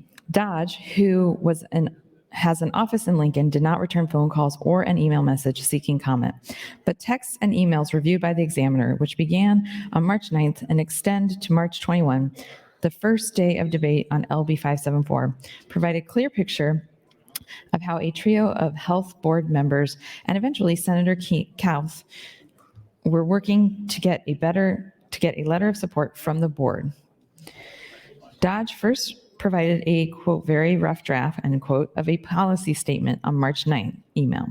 Keene, in a March 14th response to Dodge and another board member, Dr. Doug Bauer, a Lincoln osteopath, offered a revised proposal. Keene, who co-chaired the Ricketts-backed Smart Approaches to Marijuana Committee that has opposed, 1 minute. Thank you, legalization of medical cannabis, sent the draft to 3 fellow board members to get their, quote, "temperature" on the proposal opposing, quote, "irreversible surgical and hormonal manipulation of minors," end quote.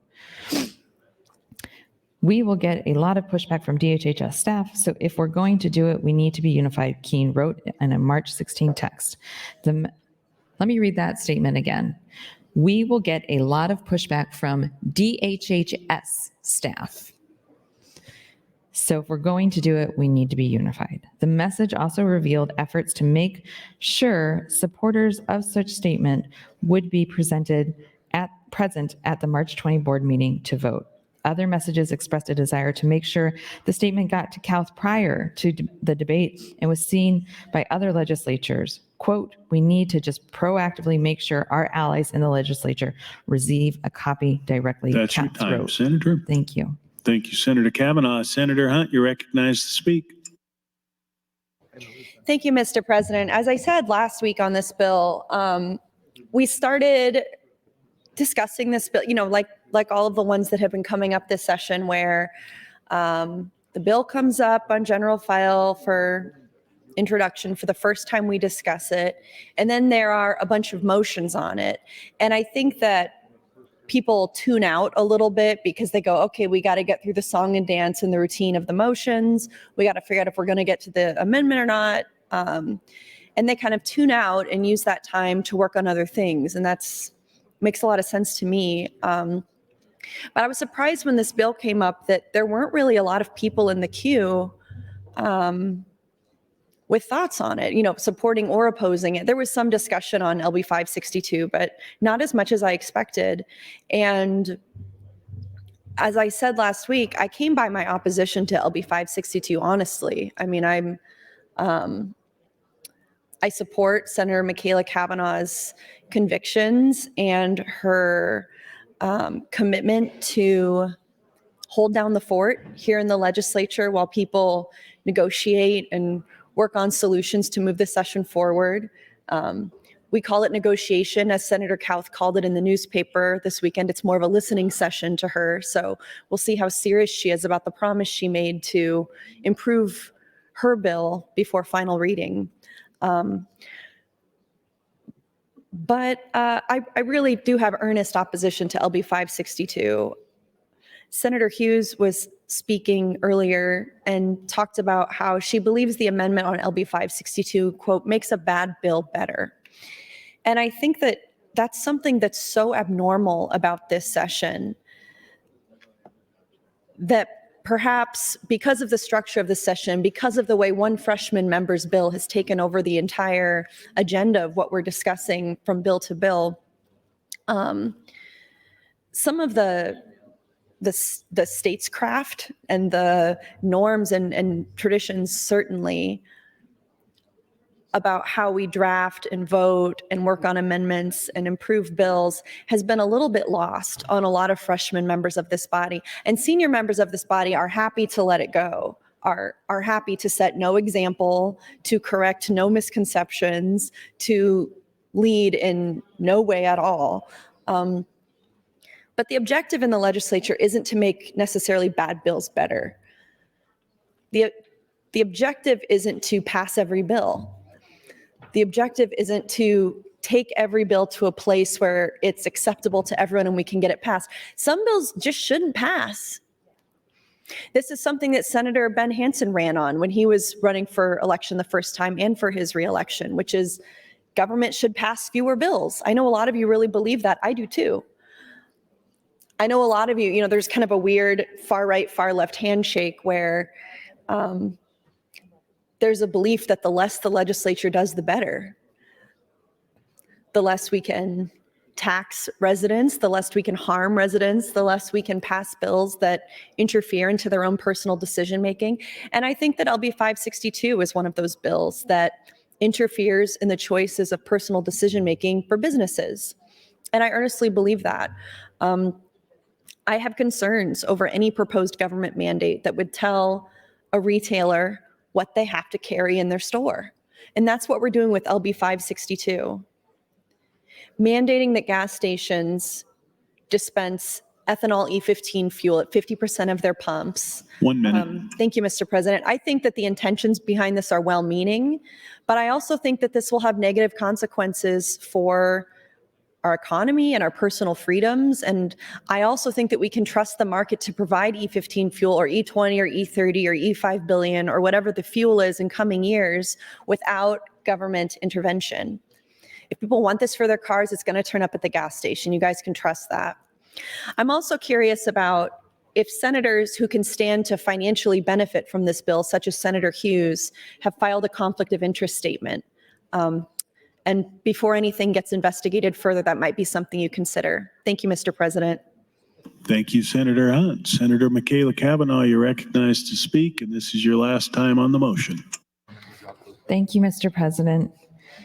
Colleagues, if anybody wants to yield me time, I'd be happy to take your time. Okay, so I was on this article, and let's see, where am I at? Okay. The messages also revealed efforts to make sure supporters of such a statement would be present at the March 20 board meeting to vote. Other messages expressed a desire to make sure the statement got Kauth prior to the debate got to cast prior to the debate and was seen by other legislators. We need to proactively make sure our allies in the legislature receive a copy directly. Keene wrote on the evening of March 20, a few hours after the statement was approved by the Board of Health. He had expressed concerns that senators would not see the statement if it was submitted a typical route, sending an email to a legislative portal that assembles comments on legislation. Again, I'm going to pause and just remind everyone that this statement was distributed. It was a Word document with no one's name on it, no letterhead, no identifying information to show that it was legitimate in any way, shape, or form, and there was nothing publicly stated on the Board of Health's website or their agenda to indicate that this was a real statement. Continuing. Later, Keene celebrated the adoption of the statement, which was approved in an 11-0 vote with one abstention as a, quote, big win, and a text to Dodge. Quote, principled conservative wins on these big social issues are few and far between, Keynes texted. This was really a heavy lift and I think a significant victory. 5 years ago, or even just a couple of years ago for that matter, the Board of Health taking a position of this nature would have been unthinkable. Because it should be unthinkable. That's why it would have been unthinkable. Because it should be unthinkable. Because it's inappropriate is why it's unthinkable. Because it should be unthinkable. But here we are in collusion. Back to the article. The minutes of the March 20 Health Board meeting stated that the statement would be submitted, quote, as an online comment of LB 574, end quote, but printed copies were also delivered to state senators on the floor of the legislature as they opened first round debate on the bill. Statement approved by the Board of Health. Oh, by the way, it wasn't submitted in the online portal because you can't submit it in the online portal after the hearing. So doing this a month and a half after the public hearing, again, questionable. Why wasn't it a priority to do back in January when the bill was introduced to get a statement of support from the Board of Health? Okay, here's the statement from the Board of Health. The board affirms the mental health of children is critical. You know what? I'm not going to read this because it's a farce. You all can read that article if you want. It has the statement from the Board of Health, or maybe you still have that weird piece of paper that was laying on your desk that claimed to be maybe from the Board of Health. Maybe you all still have that and you can read that statement yourselves. Back to the substance of the article. Let's see here. The bill advanced from first round debate on a 30-17 vote after collecting the minimum votes needed, 33, to overcome bill blocking filibuster. Yeah, I remember that when only 30 of you voted for it. That was great. I remember that. Conrad called it an, quote, example of how to weaponize even neutral and objective entities. 1 minute. Thank you, Mr. President. Again, if anybody wants to yield me time, I'd be happy to take it. Neutral and objective entities to engage in partisan political lobbying. Wright and former Senator Don Wesley, who served 14 years as the chair of the legislature's Health and Human Services Committee, both said that the main role of the Board of Health is to deal with disputes over scope of practice between health professionals. The main role of the Board of Health is to deal with disputes over scope of practice between health professionals. While the Department of Health and Human Services regularly takes positions on legislative bills, Wesley said he could not recall the Board of Health doing that. Well, the Department of Health does. He could not recall the Board of Health doing that. Wright said the Health Board does advise DHHS on policy decisions. During the Board of Health's March 20 meeting, Keene, as chair of the Public Health Education and Legislative Subcommittee. That's your time, Thank Senator you. Kavanaugh. Senator Hunt, you're recognized to speak. Thank you, Mr. President. Returning to LB 562, I think first and foremost, we need to consider the economic impact of mandates like this. Ethanol E15 fuel is more expensive to produce than traditional gasoline, and mandating the use of it could drive up the cost of the fuel for consumers, even if they would have chosen it themselves without the mandate. if we let gas stations, the people who run them, the people who know who their consumers are, they know what kinds of cars they drive. A lot of your districts in some of the smaller towns, these gas stations, they know what kinds of cars their customers drive. They know what the needs are of those people coming to those tanks, to those fuel pumps. And I frankly trust them, just like I trust parents to make decisions about healthcare with their children, just like I trust women to make decisions about healthcare with their own bodies. I trust gas station owners to make decisions about what they're going to put in their pumps without the government telling them what that's going to be. If the price goes up because these government mandates have distorted the market, have artificially increased demand for the supply, who's this going to hit most, right? This is going to hit hardworking Nebraskans who are already struggling, who are already trying to overcome the hardships and limitations of inflation, who rely on their cars to get to work and provide for their families. And that's particularly people in rural areas where access to public transportation is already limited. So the way these mandates actually end up affecting consumers is it drives up the cost for everyone because it doesn't let the market work. And yes, I also think it's insane that I have to make this argument to you guys. Furthermore, it's likely as well that mandates like this can have a bad impact on the environment. We know that ethanol is less pollutant in terms of carbon, but we know that it's more pollutant in terms of ozone.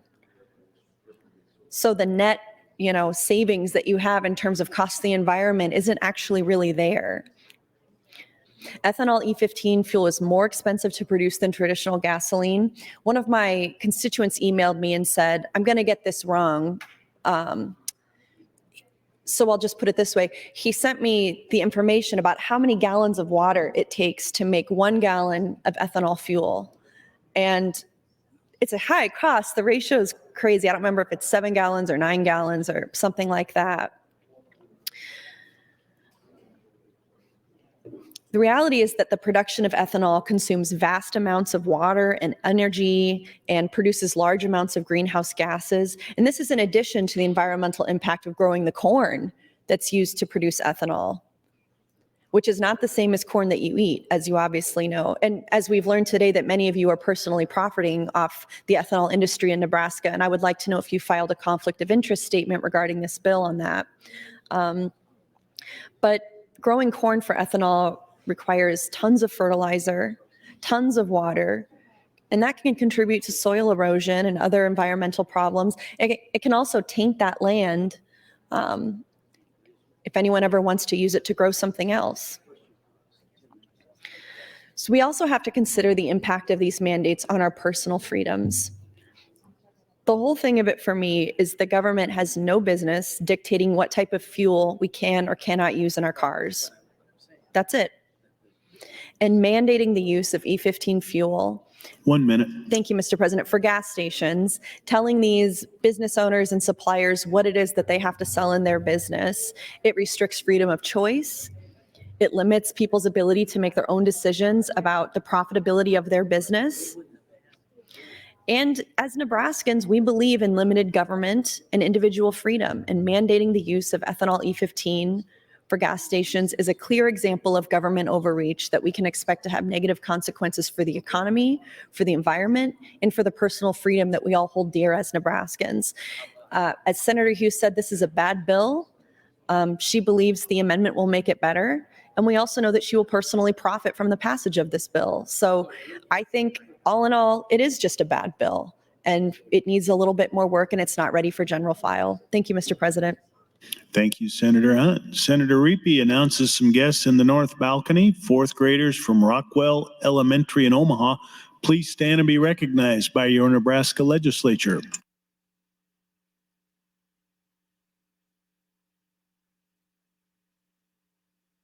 Mr. Clerk, for items. Mr. President, presented to the governor April 25th, 2003 at 9:30 a.m. was LB 103E. Your Committee on Health and Human Services, chaired by Senator Hansen, reports Legislative Bill 586 to general file, as well as LB 593 with committee amendments. Your Committee on Education, chaired by Senator Merman, reports Legislative Bill 774 to general file. And your Committee on Enrollment and Review reports Legislative Bill 92 to select file with E&R amendments. Amendments to be printed from Senator Linehan to LB 302. And notice that the transportation community is rescheduling their hearing room. It was originally scheduled for room 1113. It will now be in room 1524 for Thursday at 4 o'clock concerning AM 1390. That's all I have this time, Mr. President. Thank you, Mr. Clerk. Senator Conrad, you're recognized to speak.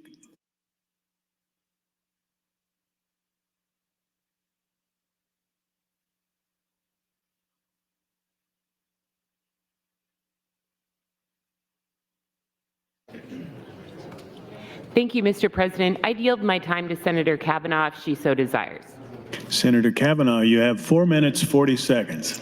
Thank you, Senator Conrad. Thank you, Mr. President. Going to quote Senator Conrad now.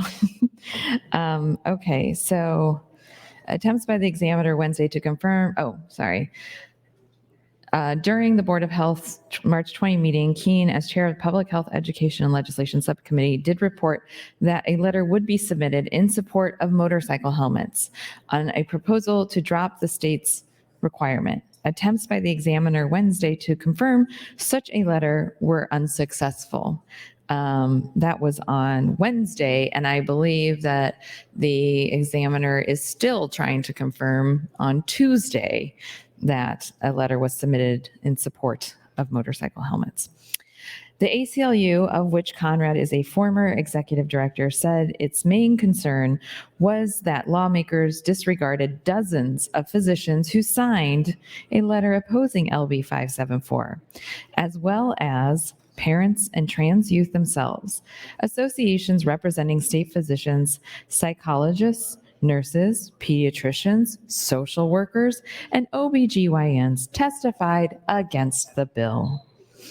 Quote, fishing for a specific viewpoint and ignoring the vast majority of other perspectives is never a good approach to lawmaking, end quote, from Jane Sue at the ACLU's Legal and Policy Council.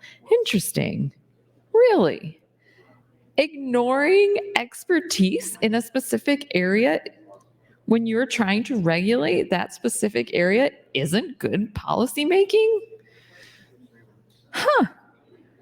Kauth earlier this week said that those talks have resulted in some good discussions with the senators involved in the negotiations.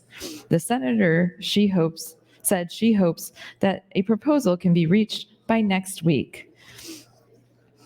LB 574 would have to be returned from final reading to second round debate to attach any amendment.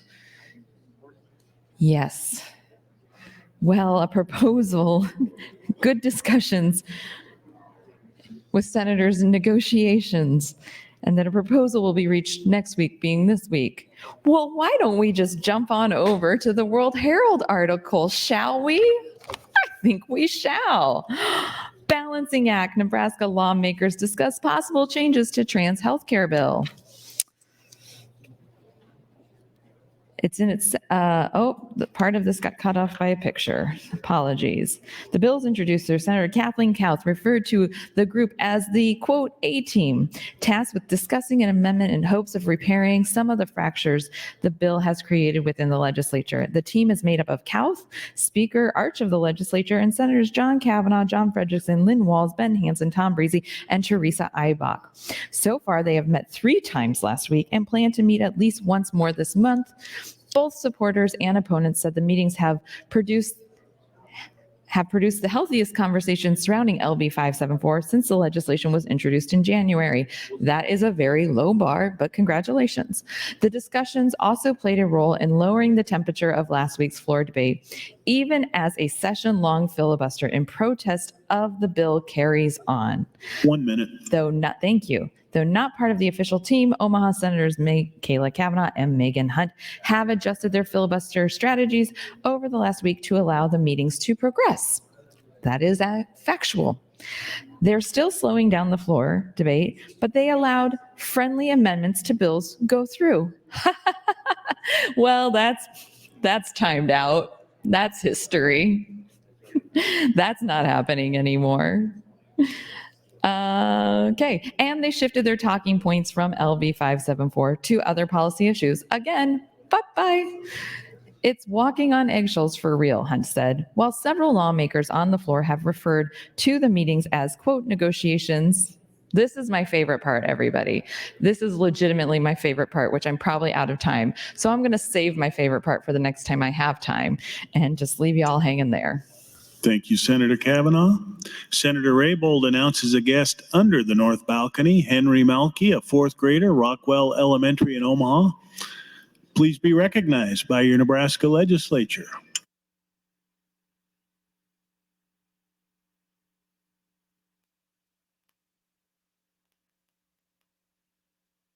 Senator McKinney, you are recognized to speak. Thank you, Mr. President. I rise in support of the bracket motion. And I rise also because the last couple weeks have been super rough for me personally, but also rough as a senator that represents a district whose community probably represents most of our prison population. Appropriations Committee voted to support the prison. And also we have individuals that are fighting to prevent criminal justice reform for another year. And the comments are, we don't feel comfortable. I don't feel comfortable coming here every day having to have this discussion about the need for criminal justice reform because the state of criminal justice in this state and in this world hasn't worked, especially for my people. That's what I don't feel comfortable about. So once we go further through this session and we have these discussions about criminal justice reform, let's get away from the talking points, let's get away from the fear mongering, and let's have a real discussion. And also have some courage to step up and do the right thing. It shouldn't be about where I land as far as my party line and where somebody else lands as far as their party line.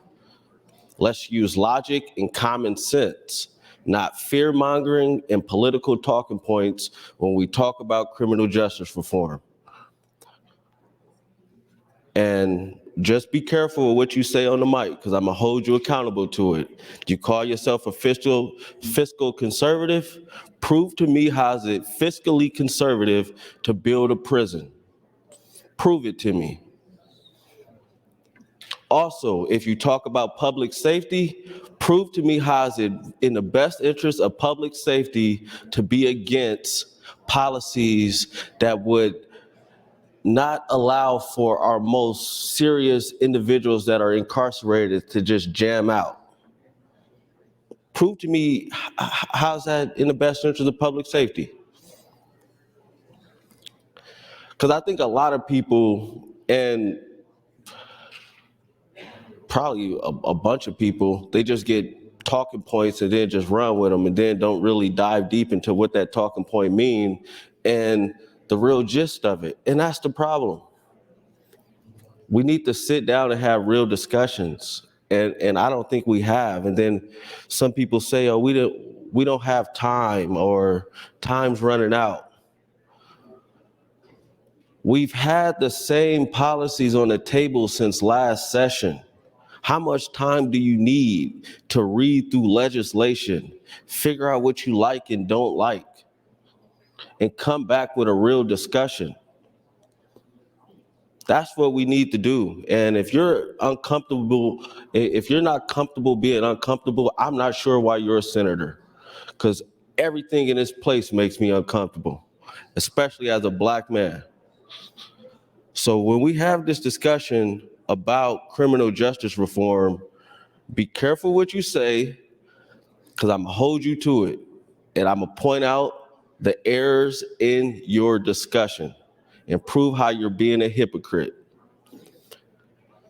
Really step up and be courageous and do the right thing and don't just fall in the line. Because falling in the line don't work for me. And if everybody's just gonna fall in line and support a prison, not support real changes, then we're gonna have some good nights for the rest of this session. And I promise you, we will have some good nights. So I want you guys to think about that as we move forward. So if you're not comfortable being uncomfortable, you need to find it in yourself. 1 minute. Because there's no logical excuse to vote to build a prison without criminal justice reform in the state of Nebraska. And nobody can present a strong enough argument to me about it.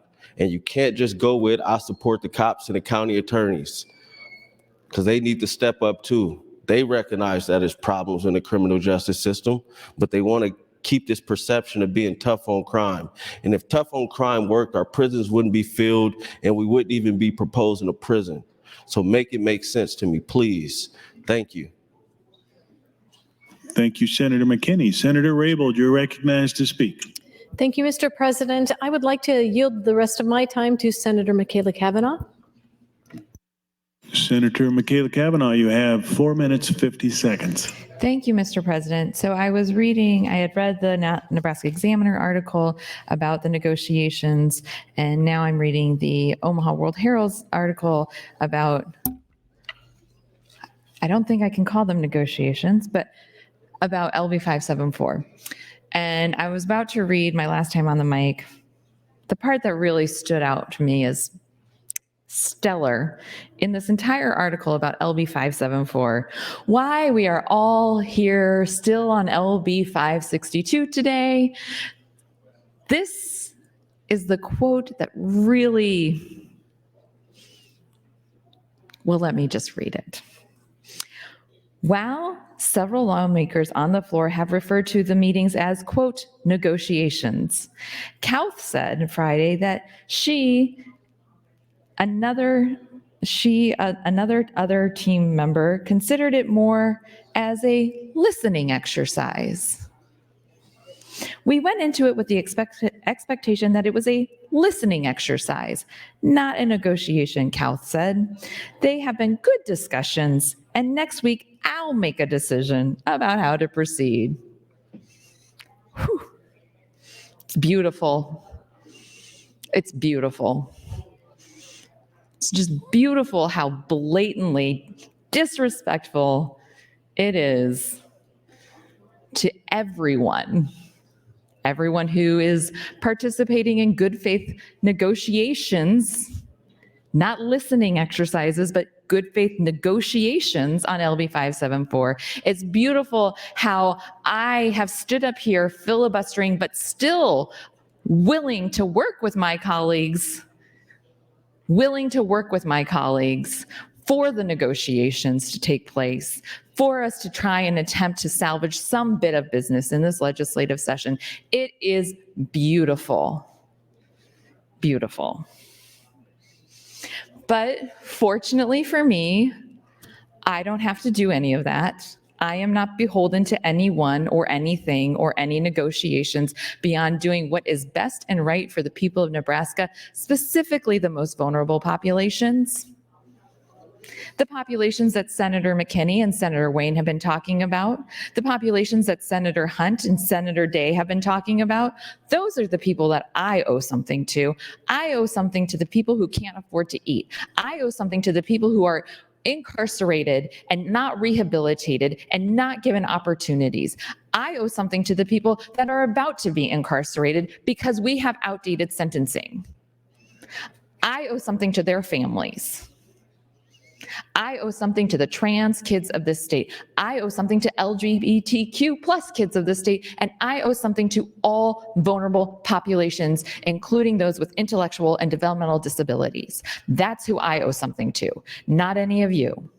Not a single one of you do I owe a thing to. And as such, I will conduct myself as such. So if you want something from me, you're going to have to do something. You're going to have to actively participate in making this place better. That includes and begins with feeding children, and all the way down the line. So if we can't do the bare minimum of our job, then I am going to go back to being a full obstructionist in every possible sense of the word. I am not going to take the temperature down, be nice, mind my P's and Q's for people who then go spout off to the press that this is a listening exercise, as though 48 other people have no skin in this game. And if you all are okay with that, that is on you, but I am not.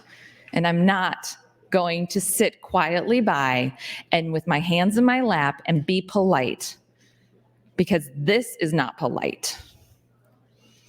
You want the temperature taken down?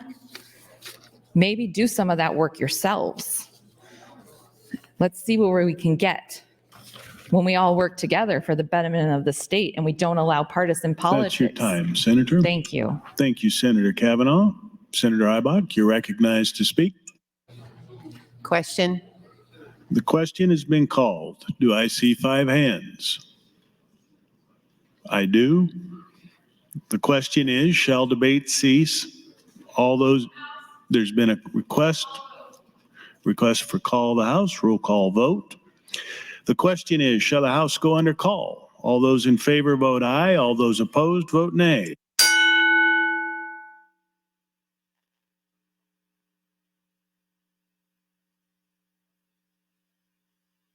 Record, Mr. Clerk.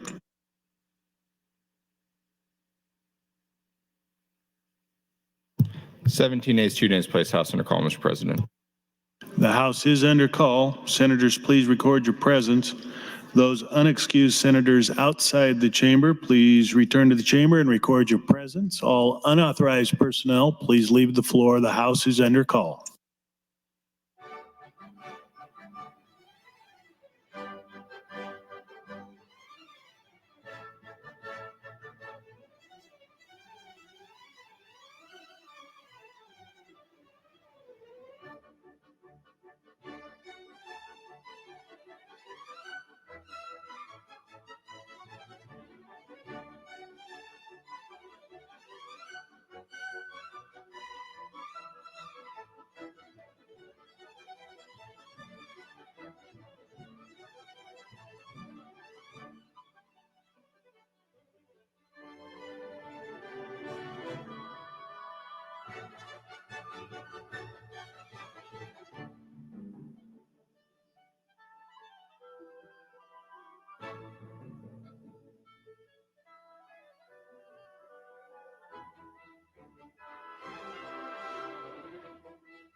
All unexcused senators are present. The question is the bracket motion, and there's been a request for a roll call vote. Mr. Clerk.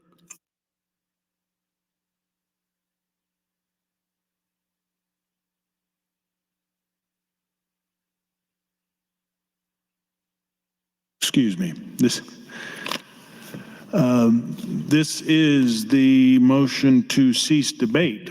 Senators, all those in favor vote aye. All those opposed vote nay. Mr. Clerk, call the roll. Request for a roll call vote. Senator Aguilar. Voting yes. Senator Albright. Voting yes. Senator Arch. Voting yes. Senator Armendariz. Senator Ballard. Voting yes. Senator Blood. Voting no. Senator Boston. Voting yes. Senator Bostar. Senator Bostelman. Voting yes. Senator Brandt. Voting yes. Senator Brewer. Voting yes. Senator Breezy. Voting yes. Senator John Kavanaugh. Voting no. Senator Michaela Kavanaugh. Voting no. Senator Clements. Voting yes. Senator Conrad. Voting no. Senator Day. Not voting. Senator DeBoer. Not voting. Senator Decay. Voting yes. Senator Dorn. Voting yes. Senator Dover. Senator Dungan. Voting no. Senator Erdman. Senator Frederickson.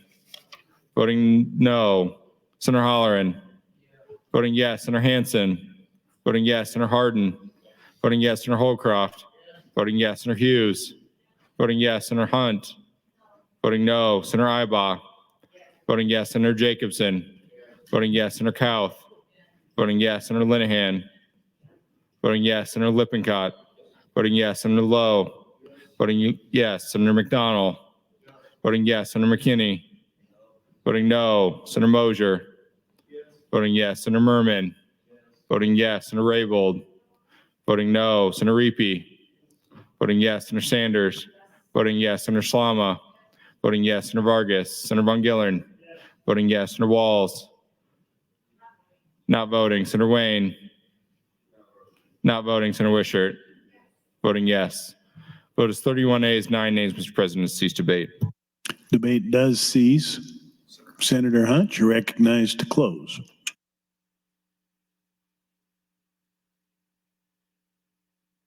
Thank you, Mr. President. Since my last time on the mic, so people have been calling my office about this bill since last week when I started talking about it. To paraphrase Senator Conrad, I'm an eager student. I am not an expert in ethanol. I'm not an expert in farming or fuel or anything like that. I don't stand to gain financially from the passage of LB 562, unlike many of you who have not filed conflict of interest statements. But people who do know in Nebraska have been calling my office over the last week and saying things like, I disagree with you on everything. Some of my biggest haters who call almost every day saying, but on this one, you're right. This one, I agree with you. And that's because my opposition to LB 562 is based in serious conservative principles. It is not the job of government to tell businesses what kind of products they should carry. And there is no evidence that if we were to just leave this to the free market, if we were to just let gas stations, carry whatever fuel it is that they think their consumers want, that ethanol fuel wouldn't be included in that. It probably would be. It already is. So what is this bill other than a clear-cut, obvious handout to the ethanol industry and to producers that benefit from it? The business model that farmers use is broken and archaic, and you all know it. And that does not mean that we don't support our agriculture industry. It doesn't mean that we don't try to solve it. But papering over it with more and more subsidies and more incentives and more credits is not going to keep agriculture sustainable in Nebraska. Any other industry would have been forced to diversify at this point. But here we are being propped up by the government, propping up producers who make soybeans and corn that isn't for consumption, two crops that aren't frankly really needed, that are only grown to make money. And you're being propped up by the government that you claim to hate so that you can get these subsidies and incentives like from LB 562 that just drives that industry because now you know there's a government monopoly telling you there's always going to be a demand for your product. When we tell businesses and gas stations, you have to sell this product, that's government propping up an industry, a product, a business that I think can stand on its own. The fact that the highest state blend is in Minnesota with about 12% shows that a 14% blend rate by 2027 is probably untenable. And again, look, I'm going to get people calling, I'm going to get people whispering on the floor, whatever, like Megan doesn't know what she's talking about. Not really, but don't you all agree that every time we have a bill before us in the legislature, it feels like cramming for a test for a class you didn't take? That's the nature of this work. You figure out what the issue is before you, how you basically feel about it, you get educated, you get more information, and you make up your mind about things. And bar none, the basic level for me is I can't support a government subsidy for an industry that should be able to stand on its own. I'm not convinced that LB 562 is important or needed. And you know, the article that Senator Kavanaugh was reading earlier, I was quoted in that article saying we're walking on eggshells here in this body, trying to find a path forward. Thank you, Mr. President. Trying to find a path forward to get us out of this mess that we're in. Everybody wants out of the mess. 5, 6, 7, 8 of you don't want to vote for that bill that you know I'm talking about. But you don't want to look like a loser. You don't want to look like you're taking a loss, that you've lost. So keep talking, figure it out. I'll keep walking on eggshells and, you know, walking on the wire here, trying not to hurt anyone's feelings, because that's the worst thing a person can do to somebody, to you people. And you guys keep working on it because you got plenty of time. Thank you, Mr. President. Thank you, Senator Hunt. Request for a roll call vote. Mr. Clerk. Senator Aguilar. Voting no. Senator Albright. Voting no. Senator Arch. Voting no. Senator Armendariz. Senator Ballard. Voting no. Senator Blood. Voting no. Senator Boston. Voting no. Senator Bostar. Senator Bostelman. Voting no. Senator Brandt. Voting no. Senator Brewer. Voting no. Senator Breezy. Voting no. Senator John Kavanaugh. Voting no. Senator Michaela Kavanaugh. Not voting. Senator Clements. Voting no. Senator Conrad. Voting no. Senator Day. Voting no. Senator DeBoer. Voting no. Senator DeKay. Voting no. Senator Dorn. Voting no. Senator Dover. Senator Dungan. Voting no. Senator Erdman. Senator Frederickson. Voting no. Senator Holleran. Voting no. Senator Hansen. Voting no. Senator Hardin. Voting no. Senator Holdcroft. Voting no. Senator Hughes. Voting no. Senator Hunt. Voting yes. Senator Ibaugh. Voting no. Senator Jacobson. Voting no. Senator Kauth. Voting no. Senator Linehan. Voting no. Senator Lippincott. Voting no. Senator Lowe. Voting no. Senator McDonald. Voting no. Senator McKinney. Voting no. Senator Mosier. Voting no. Senator Merman. Voting no. Senator Raybold. Voting no. Senator Reapy. Voting no. Senator Sanders. Voting no. Senator Slama. Voting no. Senator Vargas. Senator Von Gillern. Voting no. Senator Walls. Voting no. Senator Wayne. Voting no. Senator Wishart. Voting no. Vote is 1A, 42 nays, Mr. President, on the motion to bracket. The bracket motion fails. Mr. Clerk, for items.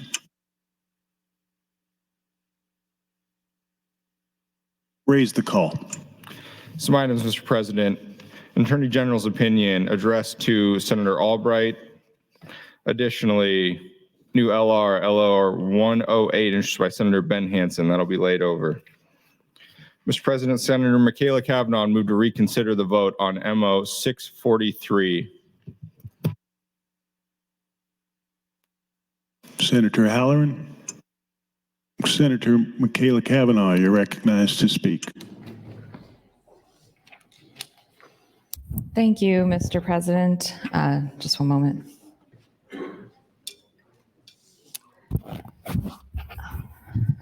Thank you, Mr. President.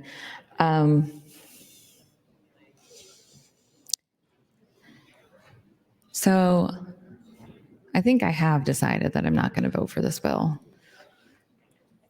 I think that Senator Hunt has made some very valid points, as have Senator Raybould and Senator Wayne, and I don't feel persuaded that this is the right path forward for Nebraska right now. I do have an amendment pending, and it's a cheeky amendment. It's an amendment to ban for-profit farming agriculture in Nebraska. And the reason I introduced such an amendment is because it's arbitrary and ridiculous. Just like targeting a specific population of people and their health care is arbitrary and ridiculous. So why not do it, right? Why not do arbitrary and ridiculous things? We have the power. And apparently that's all the reason we need to do things that are arbitrary and ridiculous. So let's ban for-profit agriculture in Nebraska. Let's be as ridiculous with agriculture as we are with healthcare. Maybe I should have prioritized that. Maybe I will next year. Maybe next year I will introduce a bill that bans for-profit agriculture, bans for-profit businesses getting government subsidies when it comes to agriculture. Just really get vicious and go after agriculture in Nebraska. And why would I do that? Because it's arbitrary and ridiculous. That's why. That's the whole reason why I would do it. Because it is arbitrary and because it is ridiculous is why I would introduce a bill, maybe do a whole interim study on it, come back with a 200-page bill, maybe a 2-page bill, who knows? But I will do that because it is arbitrary and it is ridiculous. And that sums up this legislative session. We have been nothing but arbitrary and ridiculous. We have not been purposeful. We have not been diligent. We have not communicated effectively with one another. We have taken this session for granted. Many of you have sat on your hands and allowed the arbitrary and ridiculous to dominate. And if that is how we want to be, I can be arbitrary and ridiculous. I can be very arbitrary and I can certainly be ridiculous. And if I have the interim to come up with arbitrary and ridiculous ideas, you will see a plethora of bills that are arbitrary and ridiculous from me next year. Because why not? Just why not? No ice cream on Tuesdays, or you must have ice cream on Tuesdays. Why not? We should be propping up the dairy industry in Nebraska. Ice cream every day. Why not? Arbitrary and ridiculous. That is what we are. We are a punchline in a very terrible joke. It's not funny. But we are ridiculous. And we continue to be ridiculous. And we continue to prioritize the ridiculous over the betterment of the state, over what we should be focused on, over the business of the state. And we're negotiating away people's rights. And I'm not just talking about LB 574. I'm talking about the prison that Senator McKinney was talking about. I'm talking about the fact that we are willing to negotiate against people's rights to get something else. To get something else. Something that probably is not appropriate. But we're going to see a budget, and that budget is going to fund a new prison. But what we're not going to see is, in tandem with that new prison, is funding and regulations and changes to our judicial system. We're not going to see the investment in mental health because we're going to vote against mental health with LB 574. We're going to take away mental health. We're going to take away behavioral health from a vulnerable population. Meanwhile, we're going to build a prison that will probably incarcerate members of that population, probably a disproportionate amount of members of that population. And we're going to take away their mental health. because we are arbitrary and we are ridiculous. See, the fun thing about being up here is I can say whatever because nobody is listening to me. Nobody in this chamber cares at all. Nobody cares about me talking. Nobody cares about me stopping talking. No one cares. Period. The only thing that this arbitrary and ridiculous body cares about is doing things quickly and sloppily. We don't care about negotiating in good faith. We don't care about working with one another in good faith. We don't care about building relationships and camaraderie. We care about doing things quickly and sloppily.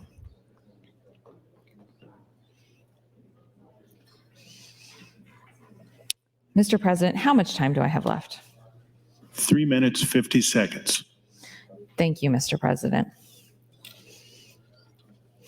So we probably won't get to my amendment to ban agriculture for profit on this round of debate. So I'll probably have to refile it on select file and maybe even make a motion to reconsider or bring it back from final to select for a specific amendment so that we can have that conversation over my ridiculous amendment that is completely arbitrary and targeting a specific group of people just because I feel like it. Not based on anything real, nothing factual, no real data, no evidence that banning agriculture for profit in Nebraska is good for the state of Nebraska. Probably, actually, the research would show that it is detrimental to the state of Nebraska. But I'm going to disregard that because facts and reality are not what we deal in. So if you want to present me with a litany of evidence from experts in the field of agriculture and business about how banning agriculture for profit in the state of Nebraska is bad for Nebraska, I am going to tell you to take a walk because I don't deal in facts. I only deal in fiction, unless you want to bring me something from Sweden. Then we can talk. But it's got to be from the 70s. If you bring me something from Sweden and it's from the 80s or 90s, that is way too recent. I only want studies and data from the 70s or further back. Again, because I'm arbitrary and ridiculous, these are my negotiating terms on agriculture for-profit ban. So I talked about bringing this as an amendment, I think a week or two ago. And at the time, I didn't know what bill would be appropriate. But then LB 562 came across my radar and I thought, well, look what we have here. It might actually be germane. Now, that isn't as arbitrary and ridiculous as I would like it to be, because obviously the theme of banning agriculture for profit in the state of Nebraska should maintain some consistency in arbitrary and ridiculous. But I am still an institutionalist and I like process. So if I can find something that's germane, I'm gonna do it. So that's why LB 562 currently has an amendment to ban for-profit agriculture. Now, why for-profit agriculture? Well, because of course, nonprofit agriculture or just in-home agriculture for yourself, we should not be banning. Thank you, Mr. President. We should not be banning like victory gardens. And if you don't know what a victory garden is, I'm sure I can look it up and fill you all in on a victory garden. It'll be a great World War II history lesson. But I didn't want to ban like carte blanche. I didn't want to ban food in Nebraska, just for-profit food. And not, as Senator Hunt said, it's not even food. For-profit agriculture in Nebraska isn't food, it's ethanol. It's ethanol. And it's soy and I think maybe pea protein is probably something that's up and coming in Nebraska because that's what we're all going to be surviving on in the future as food. A food filler is pea protein. If you haven't looked into pea protein, it's kind of a fascinating thing. But currently as it stands, my arbitrariness is That's your time, Thank Senator. you. Thank you, Senator Kavanaugh.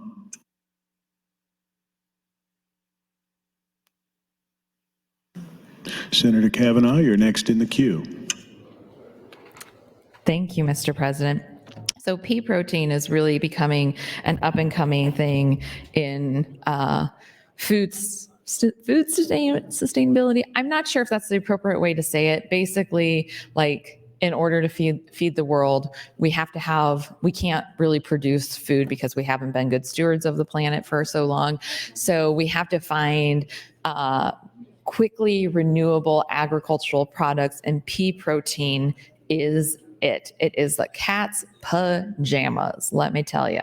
I actually don't know if pea protein grows well in Nebraska, but if it does, I would say that we should definitely promote the growth of pea protein, but only by nonprofits. We should make it illegal to grow pea protein for profit, because the intention behind growing a pea protein to begin with would be to feed humans. And who should be making a profit off of feeding humans, right?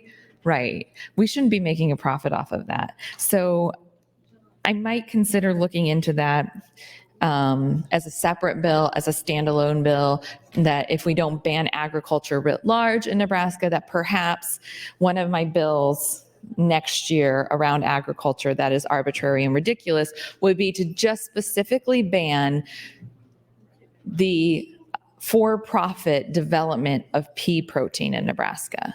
And maybe I'll figure out a few others that we can't do for-profit. I know that Piedmontese steak, we probably should get into steak. I mean, I think there's a lot to unpack with steak and what we can do, whether it's for-profit or nonprofit. Because we are, in addition to an agricultural state, we are a beef state, a beef producing state.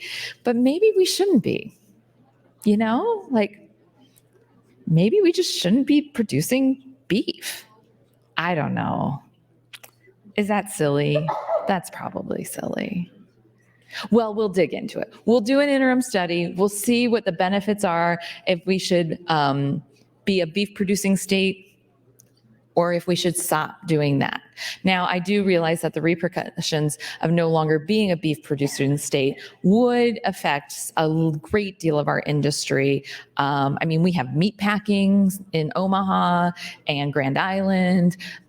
So it would be a real hard hit to our business industries in some of those population dense areas. But if we're taking all those people and incarcerating them in a new prison anyways, do we really care?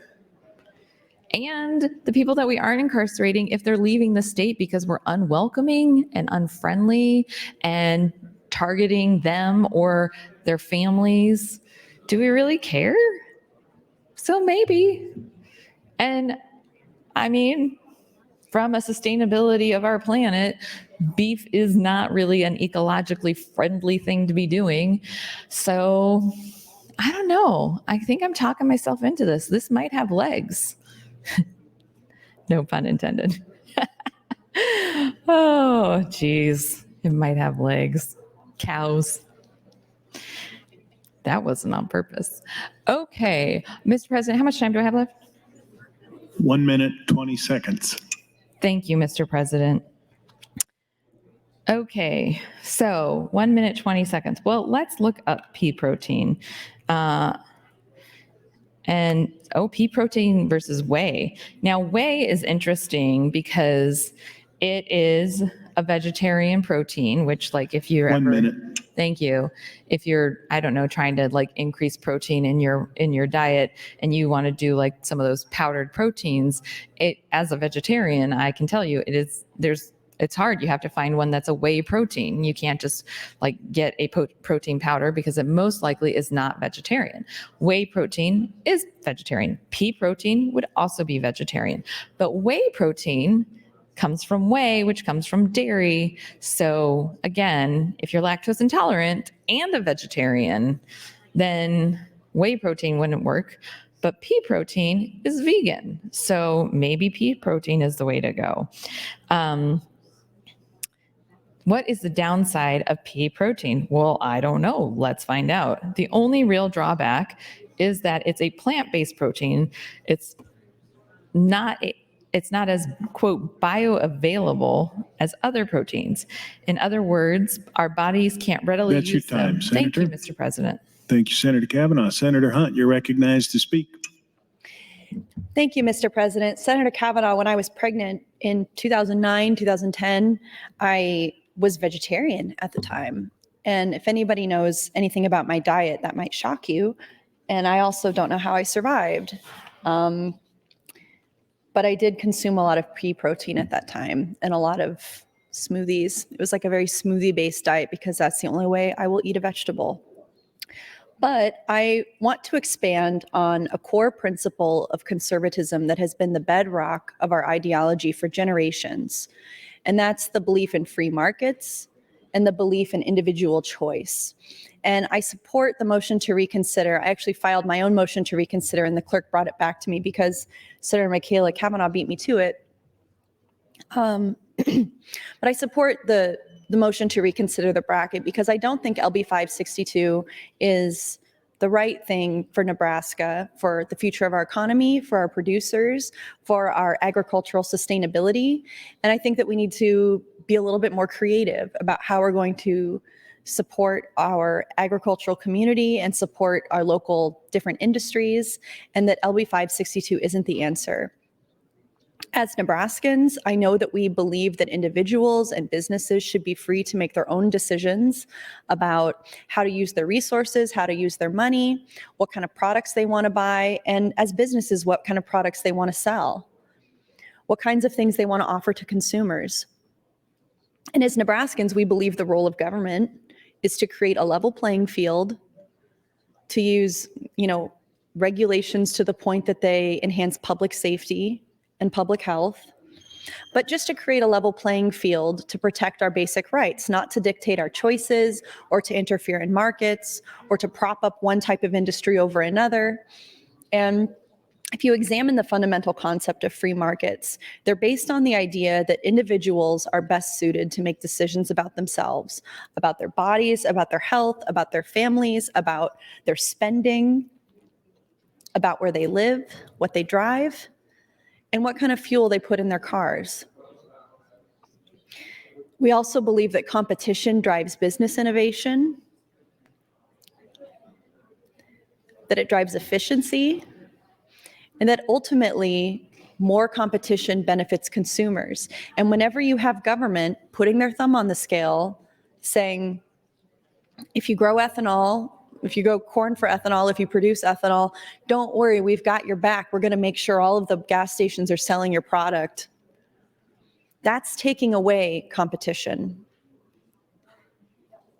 in a place where I believe the competition would exist naturally without government interference.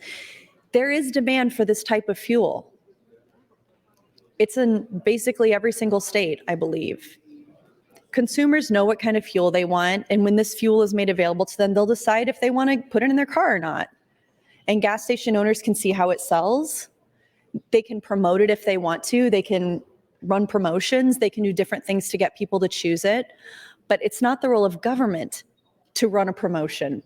By passing LB 562, Senator Dorn and other members of the body are basically saying, hey, Nebraskans, sail on ethanol fuel, because you're artificially altering the price of that fuel in a way that goes against all of our free market principles that we normally stand up here and advocate for. Free markets definitely aren't perfect, but they have been the driving force behind the incredible wealth and prosperity and innovation that our country has enjoyed over the past century. Thank you, Mr. President. But free markets can only work if they're truly free. That means the government can't interfere in the marketplace unless there's a clear and compelling reason to do so. And I've said before, I support some of the reasons that make sense to do that. In the interest of public safety, in the interest of public health, we put restrictions on some things people can buy and sell and consume and whatever. That's a good thing.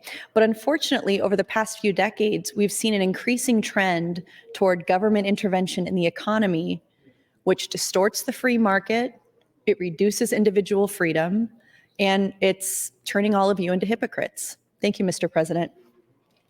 Thank you, Senator Hunt. Senator Conrad, you're recognized to speak. Thank you, Mr. President. I yield my time to Senator Hunt if she so desires. Senator Hunt, that's 4 minutes and 50 seconds. Thank you, Senator Conrad, and thank you, Mr. President. As I was saying, free markets can only work if they're truly free. And that means for it to be really free, the government can't interfere in the marketplace unless there's a compelling reason to do so. Otherwise, it's just distortion of the market, it's a reduction in individual freedom, and it actually goes against most of the principles that most of you stand up and say that you support. And that's fine. I mean, there can be exceptions to things. There can be, times when you say, I support government intervention when it comes to ethanol because it's something I can personally profit from as a state senator. My family owns cornfields that produce ethanol, so I support LB 562 because it's going to help make me rich. And all we earn here is $12,000 a year, so I really like bills that help me make more money. Just say that then. Just put it that way. Say what you mean. Don't say, these people saying, oh, well, subsidizing ethanol is really going to help competition. It's really going to make sure that people have a choice. Listen to yourself. What are you talking about? It's not true.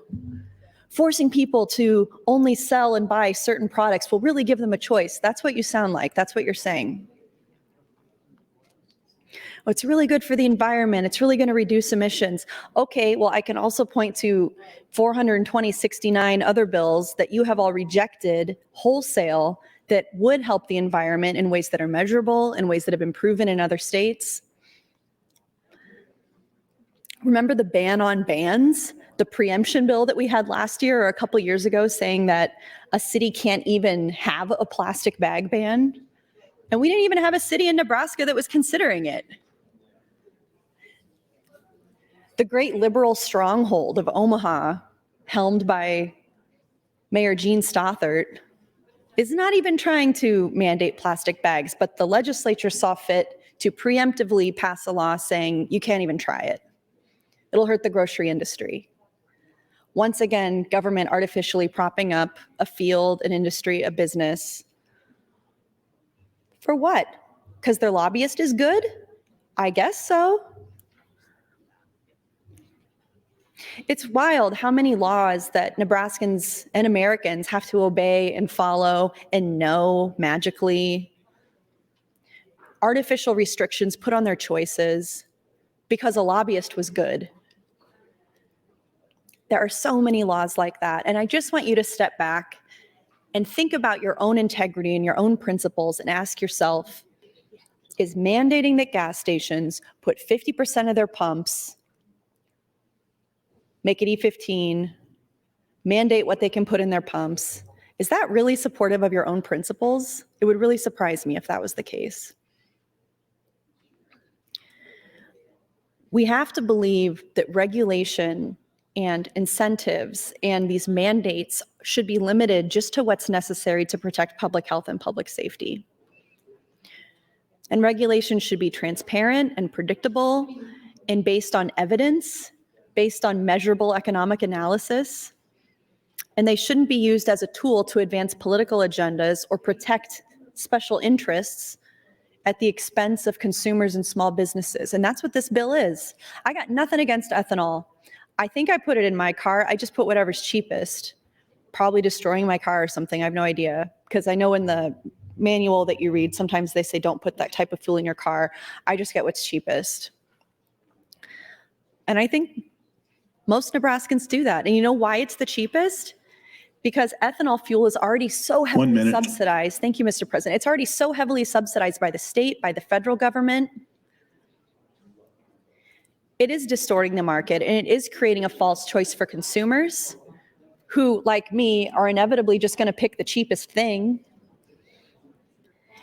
And all of this goes to line the pockets of people like all of you, of people like our colleagues who stand to personally financially benefit from LB 562. It's no good. Thank you, Mr. President. Thank you, Senator Hunt. Mr. Clerk, for items. Mr. President, notice the Judiciary Committee will be holding a meeting at noon today in room 1525 for an executive session. Judiciary Committee exec session at noon today in 1525. Additionally, the Appropriations Committee will have an executive session at 1:30 in room 1307. Appropriations 1:30, 1307. Finally, Mr. President, priority motion. Senator Linehan will move to recess the body until 1 o'clock p.m. Members, you've heard the motion to recess. All those in favor say aye. All those opposed, nay. We are in recess.